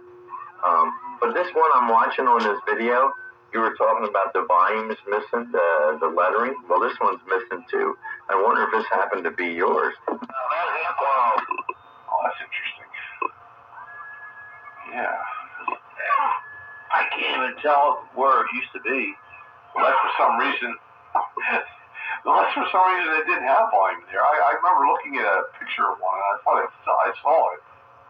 All the other ones, the squelch, the silencer, the delta tune, and all that, they're all nice and pristine. But the volume control's missing. The lettering's missing. That's exactly the same way that this one is. And yeah, that's exactly the same. And actually, the little black lettering, I think it's I can't make it out. It looks like JRS. That little emblem there, and it's probably not JRS, but it looks like half of that's missing too. That's wiped out. Yeah, that almost looks like a pyramid on mine. And now it's not a J, it's an ARS. But that was back when Allied and Radio Shack were kind of like combined. That didn't last very long. Radio Shack took over Allied. They became Allied Radio Shack, and then I guess the Federal Trade Commission or somebody in the government forced them to split again. I'm not sure why, but so it was only for maybe a year or two that they were together, from like 71 to 72 or something like that, 73. Interesting. Yeah, and now I'm trying to look at it. You can see it's like half the A is missing, but that appears after you said it was A. It kind of resembles the A. So I'm sure that's what it was. But it seems like for some reason everybody used the volume control quite often to wear off the word volume and to wipe out half of that Sigma down below there. The little ARS sign. So it must have been a pretty busy up and down there with the volume. Yeah, fat knuckles. I'm looking at mine, and it looks like most of the ARS is there. It looks like maybe it was like a circle that went around it. The very right edge is kind of worn off, but the ARS is clear, and it's a solid state underneath it. And where the volume control says off. Interestingly enough, the middle F is kind of missing, so it almost looks like an O-F. But that's the only, and I can say the volume control, the volume letter is completely gone. You would never know it was there, so it's like almost like somebody said, well, it's half gone, I might as well wipe the rest of it out too. And you never know. I took a picture of it. I'm gonna see if I can find. I got you in my contacts. I just got to see how to get. I'm gonna send it to you. I hope it's not your rate. It might be, but who knows? Well, if it's on channel 13, it might be. It's on YouTube, but I don't know. It says YouTube Space Flight 101, February 21st, FS23. Space flight? No, that wouldn't be me. It's pretty funny that the same thing is wore off, you know? Yeah, it is funny because you know how I know Lafayette Comstat 23s and 25s all had this ring around the channel selector where people would grab the channel selector and turn it, and I guess their knuckle dragged onto their front panel and eventually would wear the paint off. And it was like this circular ring. But you know, how much effort does it take to adjust volume? You know, I can just take it with 2 fingers on the very end of the knob and never touch anything else. So that just blows my mind that, you know, usage of the volume control would cause that. Well, you know, it is a classic. It's been around for all them years. So, interesting. I don't know. Just as you were talking about, you were going over about all the little things going on there. It's like, yeah, I don't know. This possible be yours. But anyway, let's see if Petey's back in there and get him up and roaring again. Pete, did you do your 100? Yeah, I'm back. And my hot water heater is satisfied. It's not making no more noise. Sounds much better. Yeah, but that's one of them things that's out of my control, though. I did look at the label there, Dave, for your information. The heat pump part of it draws a maximum of 4 amps. Well, that's a hell of a lot less than an electrical outlet. Yeah, well, there's upper heating elements and lower heating elements, and they're rated at 25 amps. Is that thing wired for 220? I don't think so. It can be, but I don't think it is. Oh, yeah, I guess that would be. 25 amps at 220, that's like an oven or something. 25 amps, though, that's a lot for a 110 circuit. Most 110 circuits are usually no more than 20 amps. Well, that's the maximum rating. It has ratings on it for 220, but I didn't look at them because I don't think it is wired 220. That should be about roughly half of what the current is at 110. Anyway, the electric elements, they never come on. It'll tell you if they do. It has a efficiency little bar graph meter on it, you know, and it'll tell you if the electric elements come on. They've never come on that I've seen. Well, I guess it all depends on demand, you know. If you're not putting a lot of demand on it, it probably won't. Right. Like if there's 12 people in the house and they're all taking showers, I'm sure they're going to come on, but we never reach that kind of level. There's just the 2 of us. And even when we have guests stay and there's a couple extra people in the house or whatever, they still don't come on. The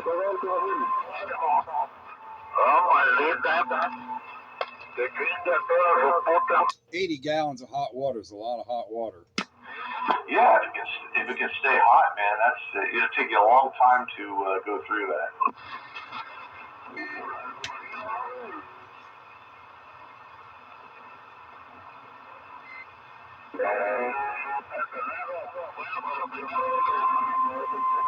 I don't mind, you know, if my wife and my daughter take a shower and I go right after them, I run out of hot water. It starts to get chilly. But if I wait a half an hour after they're done, it's full bore again. Yeah, well, we've had half a dozen people in the house taking showers, and I've never run out of hot water, and I've never seen the electric elements come on. And the little Energy Star sticker on it, I looked at it, and it says, this unit will cost, under normal use, $200 a year to operate. Yeah, that's pretty darn good. You can always hook that stupid thing up to a solar panel and have free hot water. Yeah, as little current that it draws, sure, probably. Yeah, you can run that from a solar panel. I can see it now. I can see it now. Up on the roof he goes. Captain Prius. Yeah, that heat pump arrangement's pretty good. If you know anything about heat pumps, you get it.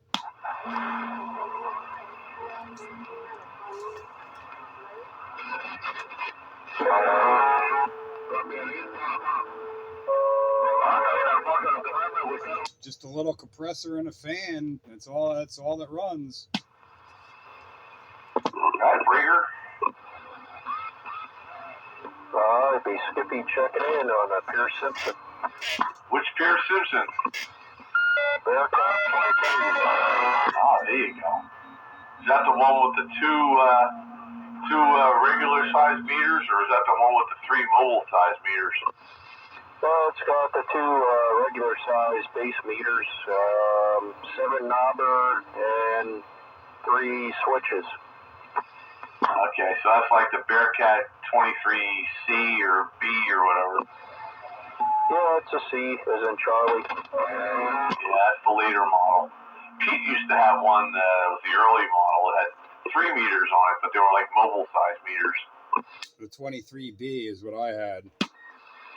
Yeah, I know, I always liked that one, but this is the one I just after that.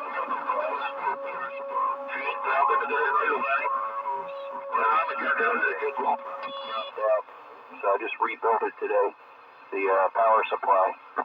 That Bearcat 23B I had, that thing had tons of audio. You had to throttle that thing back or you'd wind up getting too loud. Yeah, that was a talker. I like the 23C better, though. I like the 2 bigger size meters. Well, the 1 meter on mine is kind of a waste anyway, because it was like a constant SWR calibrate. You know, you just set it to the mark and left it there. It didn't do anything else.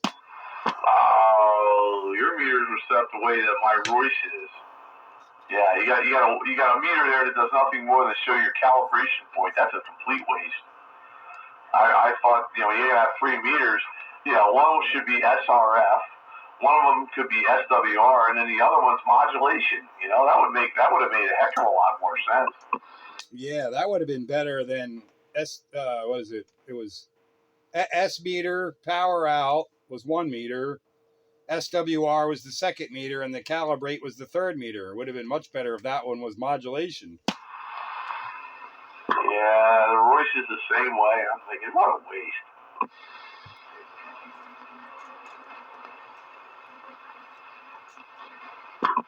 And what really sucks with the Royce is when you have the thing set for SWR calibrate on AM, then you go to sideband and the damn thing starts banging against the glass. It's really stupid. Yeah, so you got to back it off a bit, if you're on sideband, so when you're talking, it doesn't slam against the glass. Well, the Bearcat didn't have anything but AM, so that wasn't a problem. No, I guess it wouldn't be.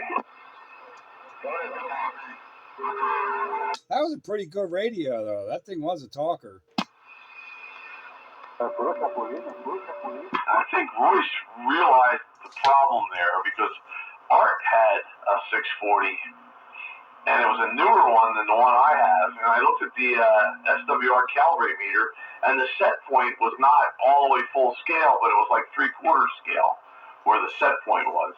So if you set that properly, then when you go to sideband, it would go to full scale, but it wouldn't slam against the glass.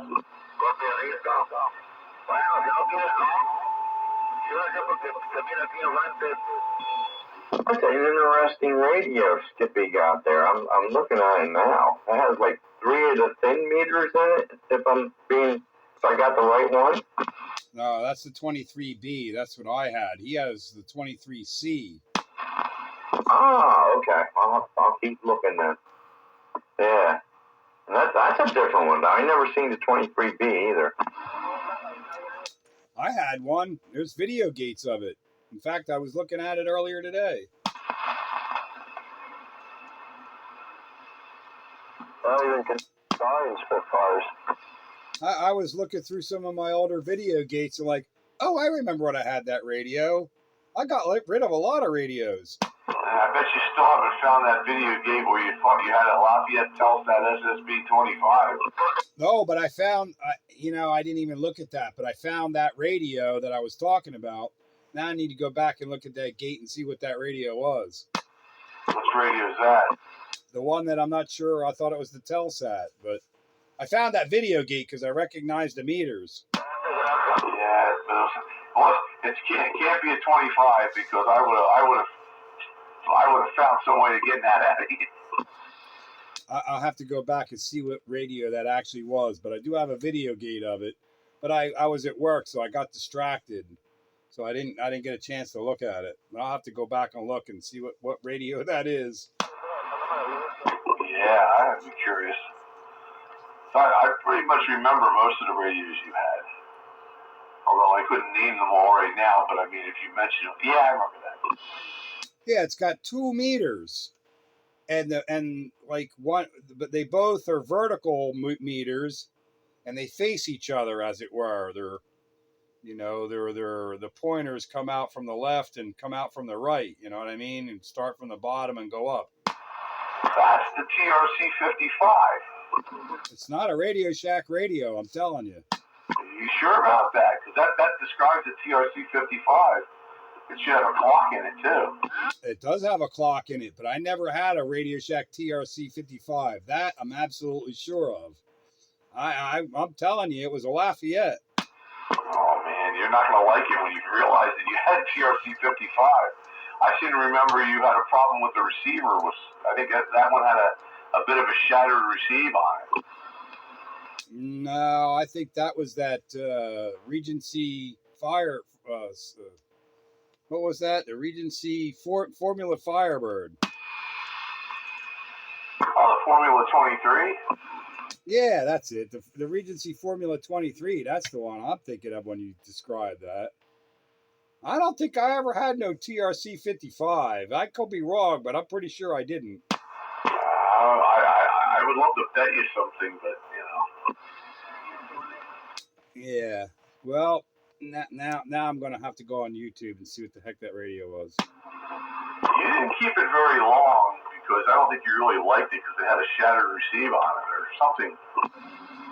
When radios don't live up to any kind of expectation, I'm almost like Night Train on that score. It goes. Yeah. And what's his face had one of those, Wrench. I think he had one of those too, but I don't think he bought yours. I don't remember where he got it.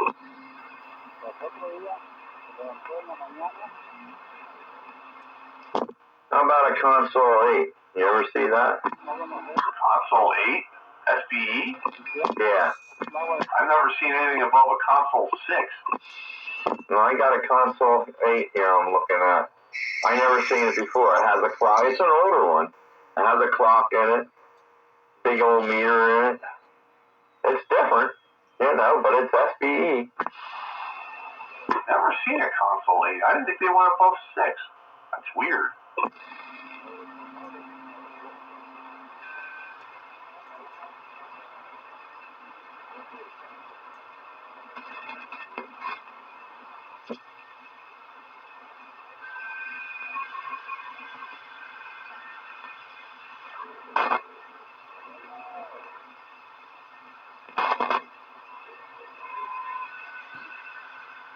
It's interesting enough, the TRC-55 actually was sort of a replacement for this radio because Radio Shack stopped making the deluxe AM base station for a while. All they had was the TRC-30.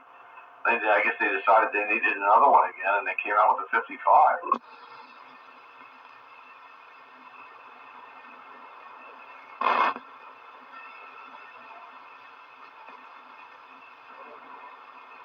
Yeah, the ad is on eBay. The ad says SBE console 8 base station, 23 channels.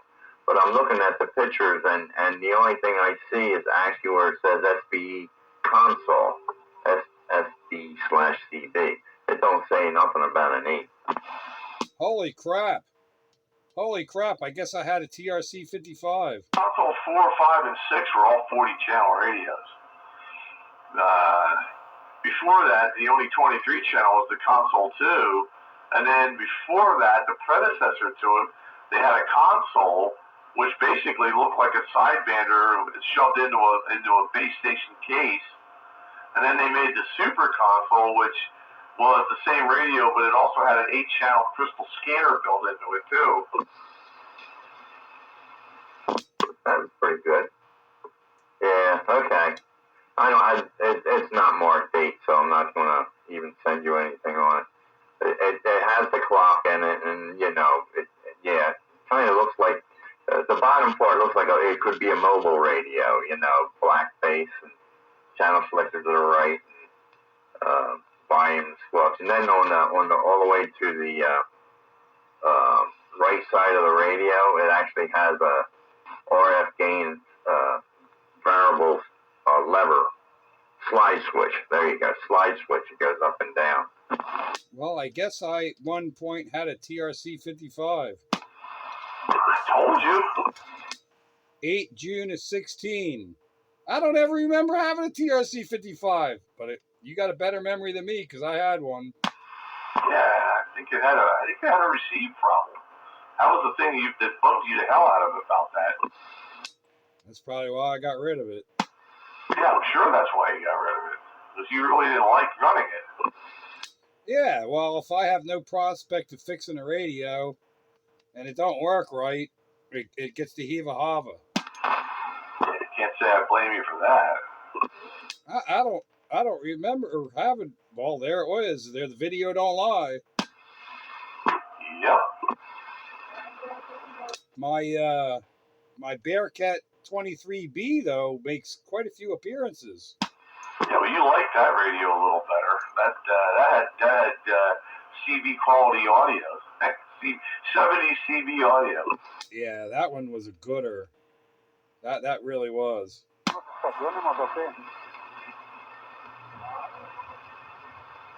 was surprised you didn't hold on to that one. Well, you know, I can't keep everything. Things come, things go, and that's the way it goes. Can't keep them all. I had a Regency Imperial 1 and a Regency Imperial 2.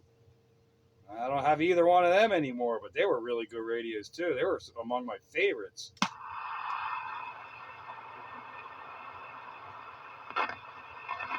Yeah, the Imperial 2 is one of my favorites that I never had. They're really good radios. They're fun to run. They got modulation out the wazoo. Yeah, one of those days, it's one of those radios on the bucket list. Them things work great. They're like 2.5 watts a carrier, and they swing out to 12 watts. Tons of audio. By the way, I checked my voice, and mine's just like yours, Sandbagger, with its, you know, you calibrated almost all the way to the end. Yeah, that's the way mine. The two of them I had. And I saw a newer version, and they moved the calibrate line back a little bit. So you know, evidently they must have got wind of the fact that I calibrate this thing on AM, and then I go to sideband and it starts slamming against the glass. When you say back a little bit, how much on like a fraction of an inch wise? No, maybe a quarter of an inch back or something. It was like 3/4 of the scale, or you know, maybe a little more than 3/4, but just enough that if you went to sideband, it would only take it to the full scale then, and not slam it against the glass. April of 13, I had an Emperor 20 TS 2010. 2010. Yeah, I think that's what it said. I never heard of a 2010. I heard it was 5010, and I think a 3010. Because Gene had the 3010. Yeah, maybe it's 5010. Yeah, Emperor 5010. They made a classic radio roundup. That's weird because I don't remember you ever having that radio. Well, the video gate's there. That was back in 13. Wow, I'll have to look for that. Yeah, because I don't remember that one at all. See, so we all have Swiss cheese memory, you know. Certain things we remember, certain other things we don't. Yep, Emperor TS 5010 in 2013. I lost that video. It's hard looking at this crap on the phone, you know. I'm better off on my tablet. Yeah, you must have had that radio very long. I wonder why you got rid of it. I can't really say why I got rid of it. I can't believe I got rid of it because I really liked it. Yeah, that's a good radio. That was really a nice performance. It had a very quiet receiver. You know, and unlike the RCIs and stuff that are very noisy, this one was on the quiet side. Yeah, the RCIs and the Galaxies and any of them I have ever had, I couldn't get rid of them fast enough. They were terrible. Yeah, I did a little bit of playing around with the AGC and a few other things in my 2547, and I kind of knocked some of the noisiness out of it, but it's still there.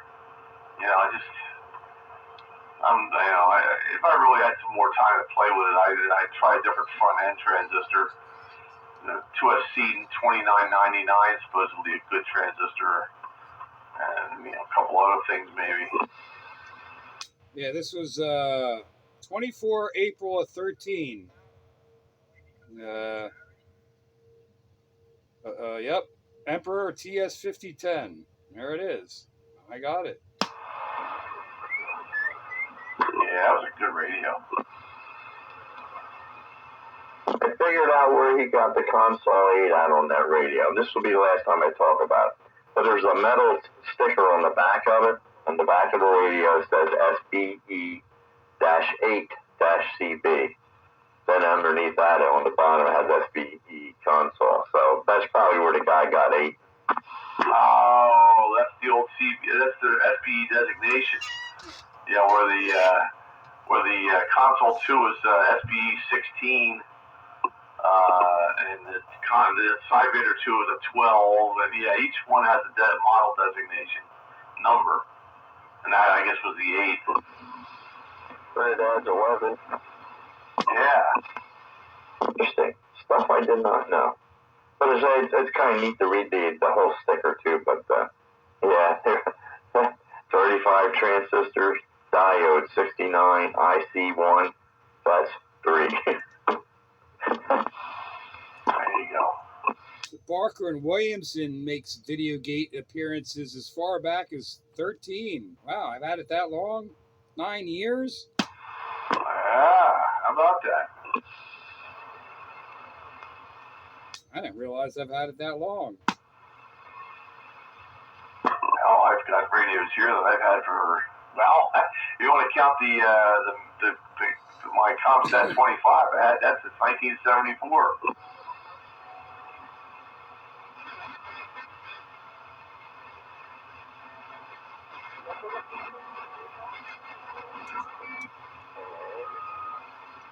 That was a radio I came home from school and turned on every day. Yeah, my Bearcat 23B makes quite a few appearances. So's my Regencies, and that Regency Firebird makes a few appearances too. Wow, I had that for a while.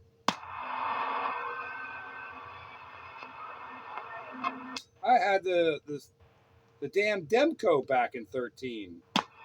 Yeah, that's amazing. Yeah, the Demco even that far back, over 10 years, wow, 11 years.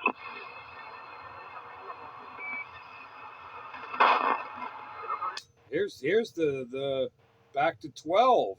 We're at with the B&W back in 12. Yeah, I was looking at some of the earliest gates, and yeah, you were there on 10 meters with it, I think, at one point.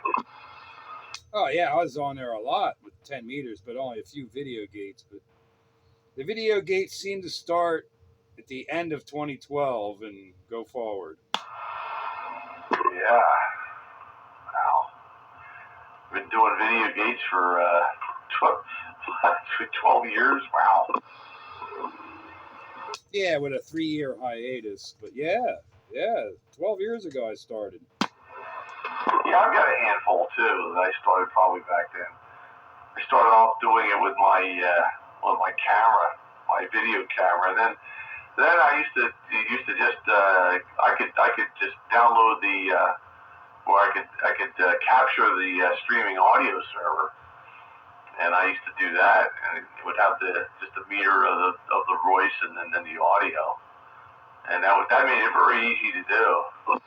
There's a couple of snub waps in there. Yeah, on your Kenwood 530. The one I'm looking at is with that ICOM that I had. What was that? ICOM what? Hang on, I gotta find it again. I can't remember the number. 735 or so. I don't know. It was some ancient ICOM. I remember you having an ICOM 735. That might be the wrong number, but it was an old ICOM. I don't remember that one. I know you had the Kenwood 530 and you had your Kenwood 480 and a couple of Yaesus. Yeah, I had an old ICOM too, and that made the snub wap. Now how come I can't find that video? I was just there. You're imagining things. No, I know I had that ICOM. It was a bare bones old ICOM HF radio. I just don't remember the number. It was 7 something. 701.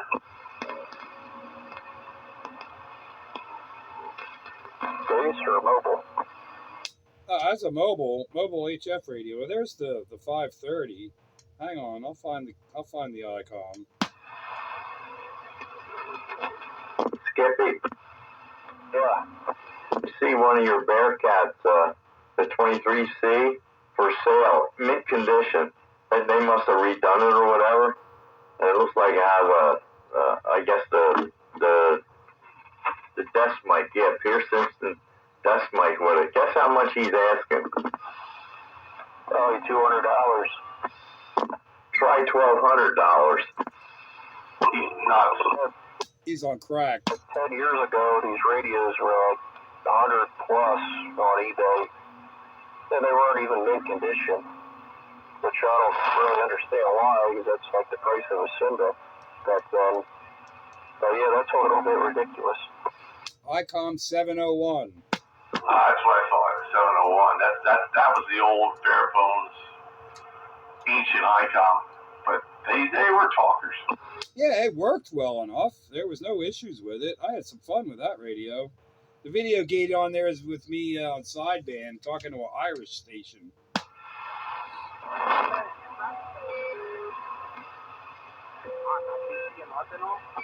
I like the gate recording I've got of you going, "Shut up, stupid!" It's bleeding into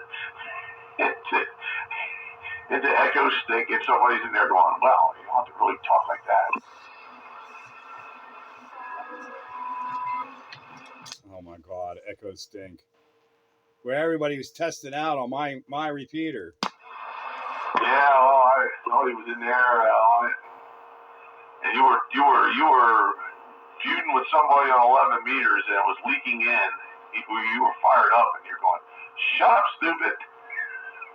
I thought you were talking to him, and he's getting all bent out of shape. You got a video gate of that? It's not a video; it's audio. Oh, I don't know if I've ever heard that. Well, you did, because you're the one who sent it to me. Well, then I must have. That's funny. You were arguing with somebody. Shut up, stupid.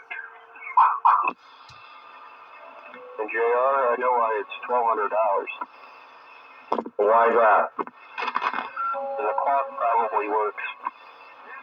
It may. I didn't read up on it. I was just looking at it.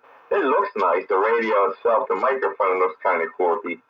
Wonder if I could get $1,200 for my Courier Centurion with the clock working. Well, you can ask anything you want, but only a fool would pay for it. I wouldn't even think of asking that kind of money for my Demco, which would be more realistic in that kind of crazy money, but I would never think to ask that much, because that's just crazy money for, it's still a CB radio. Yeah, I mean, And these are radios that 10, 15 years ago, you couldn't give them away. Well, you can still give them away now because both my couriers got given to me. Yeah, I used to go to Hamfest, and, you know, every now and then the guy would have a table full of old CB radios, 23 channels, and nobody wanted them because there were 23 channels. You know, $5, $10, you know, and not just, you know, junk radios, but these were halfway decent ones, base radios and stuff. They couldn't give them away. They say CB radio's dead, but yet people are asking, you know, that kind of money for a CB radio that's old. Well, you know, it's a nostalgia thing, you know. All of a sudden, people in our age bracket are waking up and going, geez, I want to get back into this again. And I remember that old radio, you know, and I guess it's increasing demand and it's driving the price up. But, you know, to me, that's ridiculous. Yeah, it's really over the top. Because everything's MOSFET and service mount now. Surface mount, yeah, they're a bugger to work on. That's why everybody's gravitating towards the old classics. Yeah, I like tube radios. I can fix them myself. Yeah, no surface mount there. No, it's all hand wired. There's not even any circuit boards. No, not unless you're looking at a Tram D201 that was made in Mexico. I mean, there are exceptions to that rule, like my Shakespeare 740. It's all tube, but it has, you know, solid state PLL in it, which is really pretty cool if you think about it. Yeah, could you imagine trying to construct a PLL circuit out of tubes? You better get a rack system you'll make out of that. Yeah, you need another whole big box. Oh my God. I think it's pretty cool having a PLL tube radio, though. That's what always attracted me to those Panasonic chassis. I think they should have used a mechanical filter. Yeah, mechanical filters.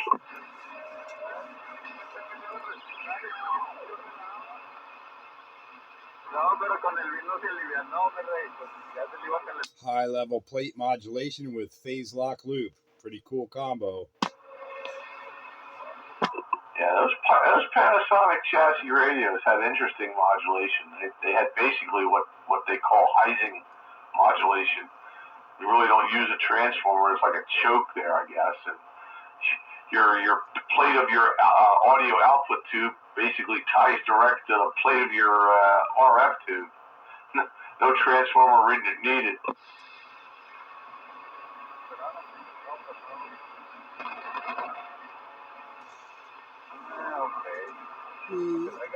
All I know is every one of them I've ever had have all been talkers. Yeah, they are. They are good talkers.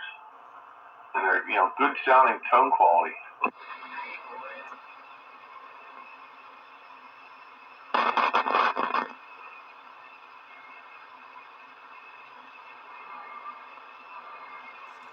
What did you call that? Heising? Heising, yes. Why have I never heard that word before? You have. You probably just forgot it. I seem to be forgetting a lot of stuff, like a TRC 55 that I had. Yeah, well, you know, it comes with age. My memory of fairly recent things is very, very sketchy. I swore that was a Lafayette, but it wasn't. It was a TRC 55. Yeah, if that would have been a Telsat SSB25, I would have found some kind of way to get that. I did have a Lafayette Telsat here at one time too, and I don't remember what model or anything, but I know I had one. I think you had a Telsat 100, if I remember right. That sounds about right.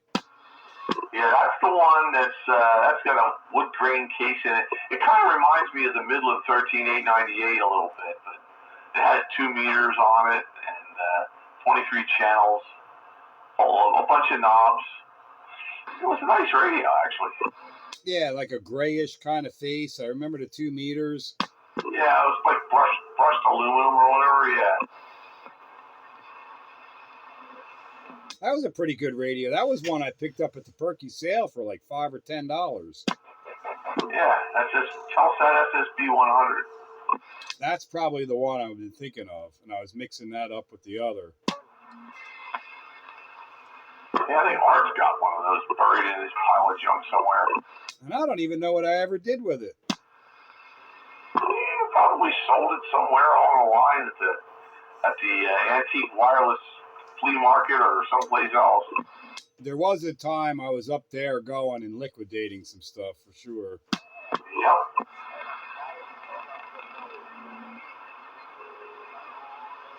So I could turn around and buy more stuff. Yeah, different stuff. You know, ebbs and flows, man. Hobby money can always go to hobby money without any cross-eyed looks from the wife. Yeah, as long as that's the understanding, then you're good.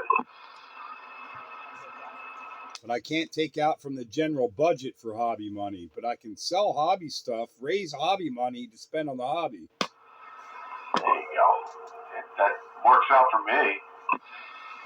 It's the only way I could keep it going.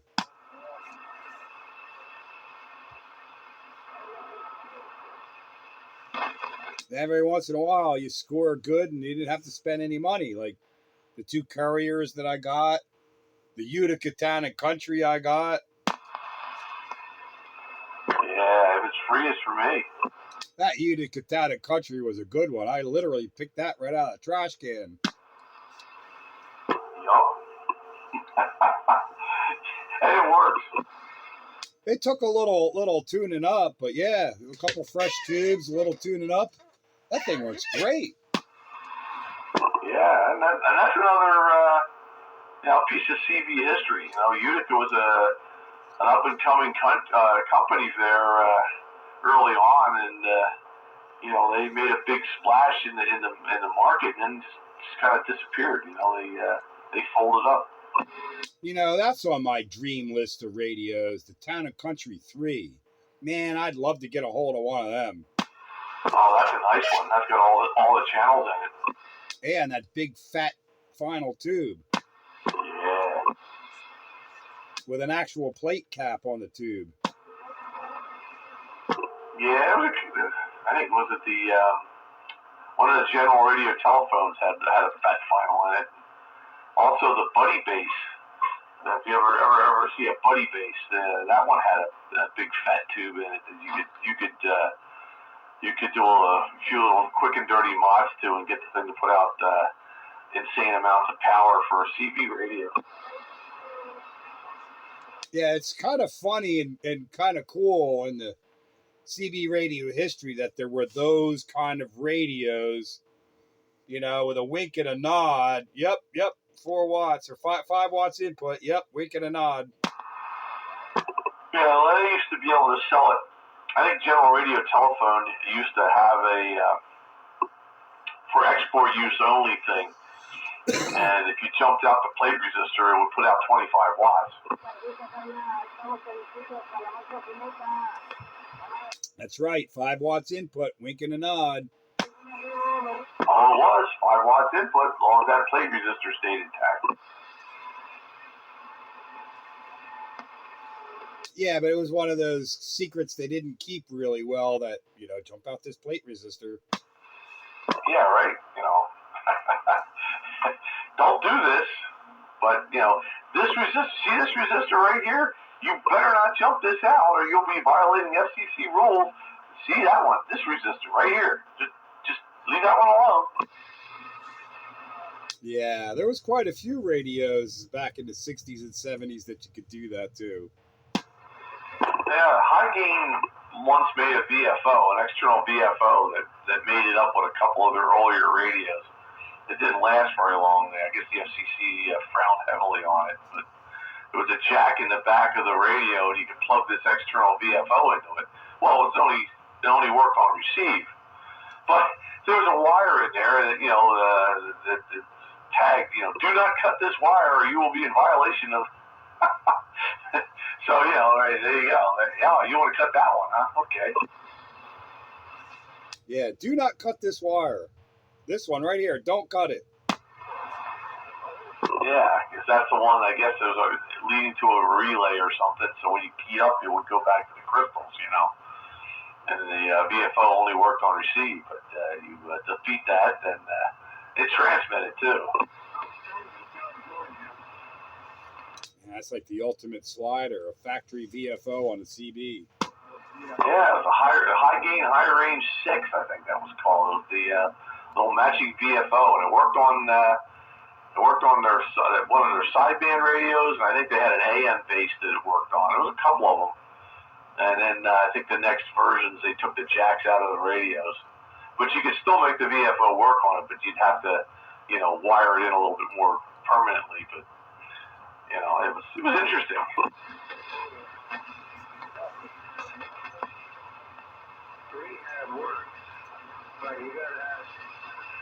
Yeah, that's all interesting stuff. Wrecking ball on the west side with the wind. Here's the real we have. Oh, God. It's almost 10:15 already. Time flies when you're having fun on Classic Radio Roundup. Yeah, I'm about to pull the plug. It's about that time. So, I light turnout tonight. No train, well, Joker was in and out. A whole lot of people didn't make. No 1, 2, 3. Oh man, who else? A bunch of people that weren't here tonight. That station in Springmount checked in. I can't remember his numbers though. 300 and something. Maybe he starts being more regular. I'll remember. It's got Skippy in here. Old JR, Renegade, yourself, me. But yeah, there's Rooster made it. Yeah, there's definitely a few notable absentees. But, man, you know, well, there's always next week. But yeah, I'm getting ready to pull the plug myself. Another fun-filled Classic Radio Roundup in the bag. I completely missed Joker. That must have been when I was out taking the 100. Pretty much. And it was. And your friend was 328 in Springmount. And yes, you won 10-100, and Joker popped in, and then he popped back out. And I'm still listening. I just didn't fit into the conversation tonight. I knew you were there. I know you can't help but sandbag at least. That's right. Well, whatever works. It's good to hear all these, so we'll catch you again next time. It won't be Sunday because of the holiday. So next Wednesday, I guess. Well, I may or may not be there on Sunday, and if I don't catch you then, I'll catch you next Wednesday on Classic Radio Roundup, countywide. Thanks for the fun. There was nobody in here on Sunday. I was listening all night. Get you, Dave. Get you, Pete. All right, Dave. Catch you later. Enjoy your holiday weekend. Same as you, Pete. Coming up should be a nice weekend off and enjoy it. And Skippy, I guess we're going to call it a night there as well. So Skippy and Renegade, you rascally rabbit, you're just sitting there cruising and listening there. So, yeah, but a good evening to you, too. And we'll say threes to y'all. To all, good night. Bye now. Yeah, they start talking about classic radios, and I don't know anything about them. Catch you, JR.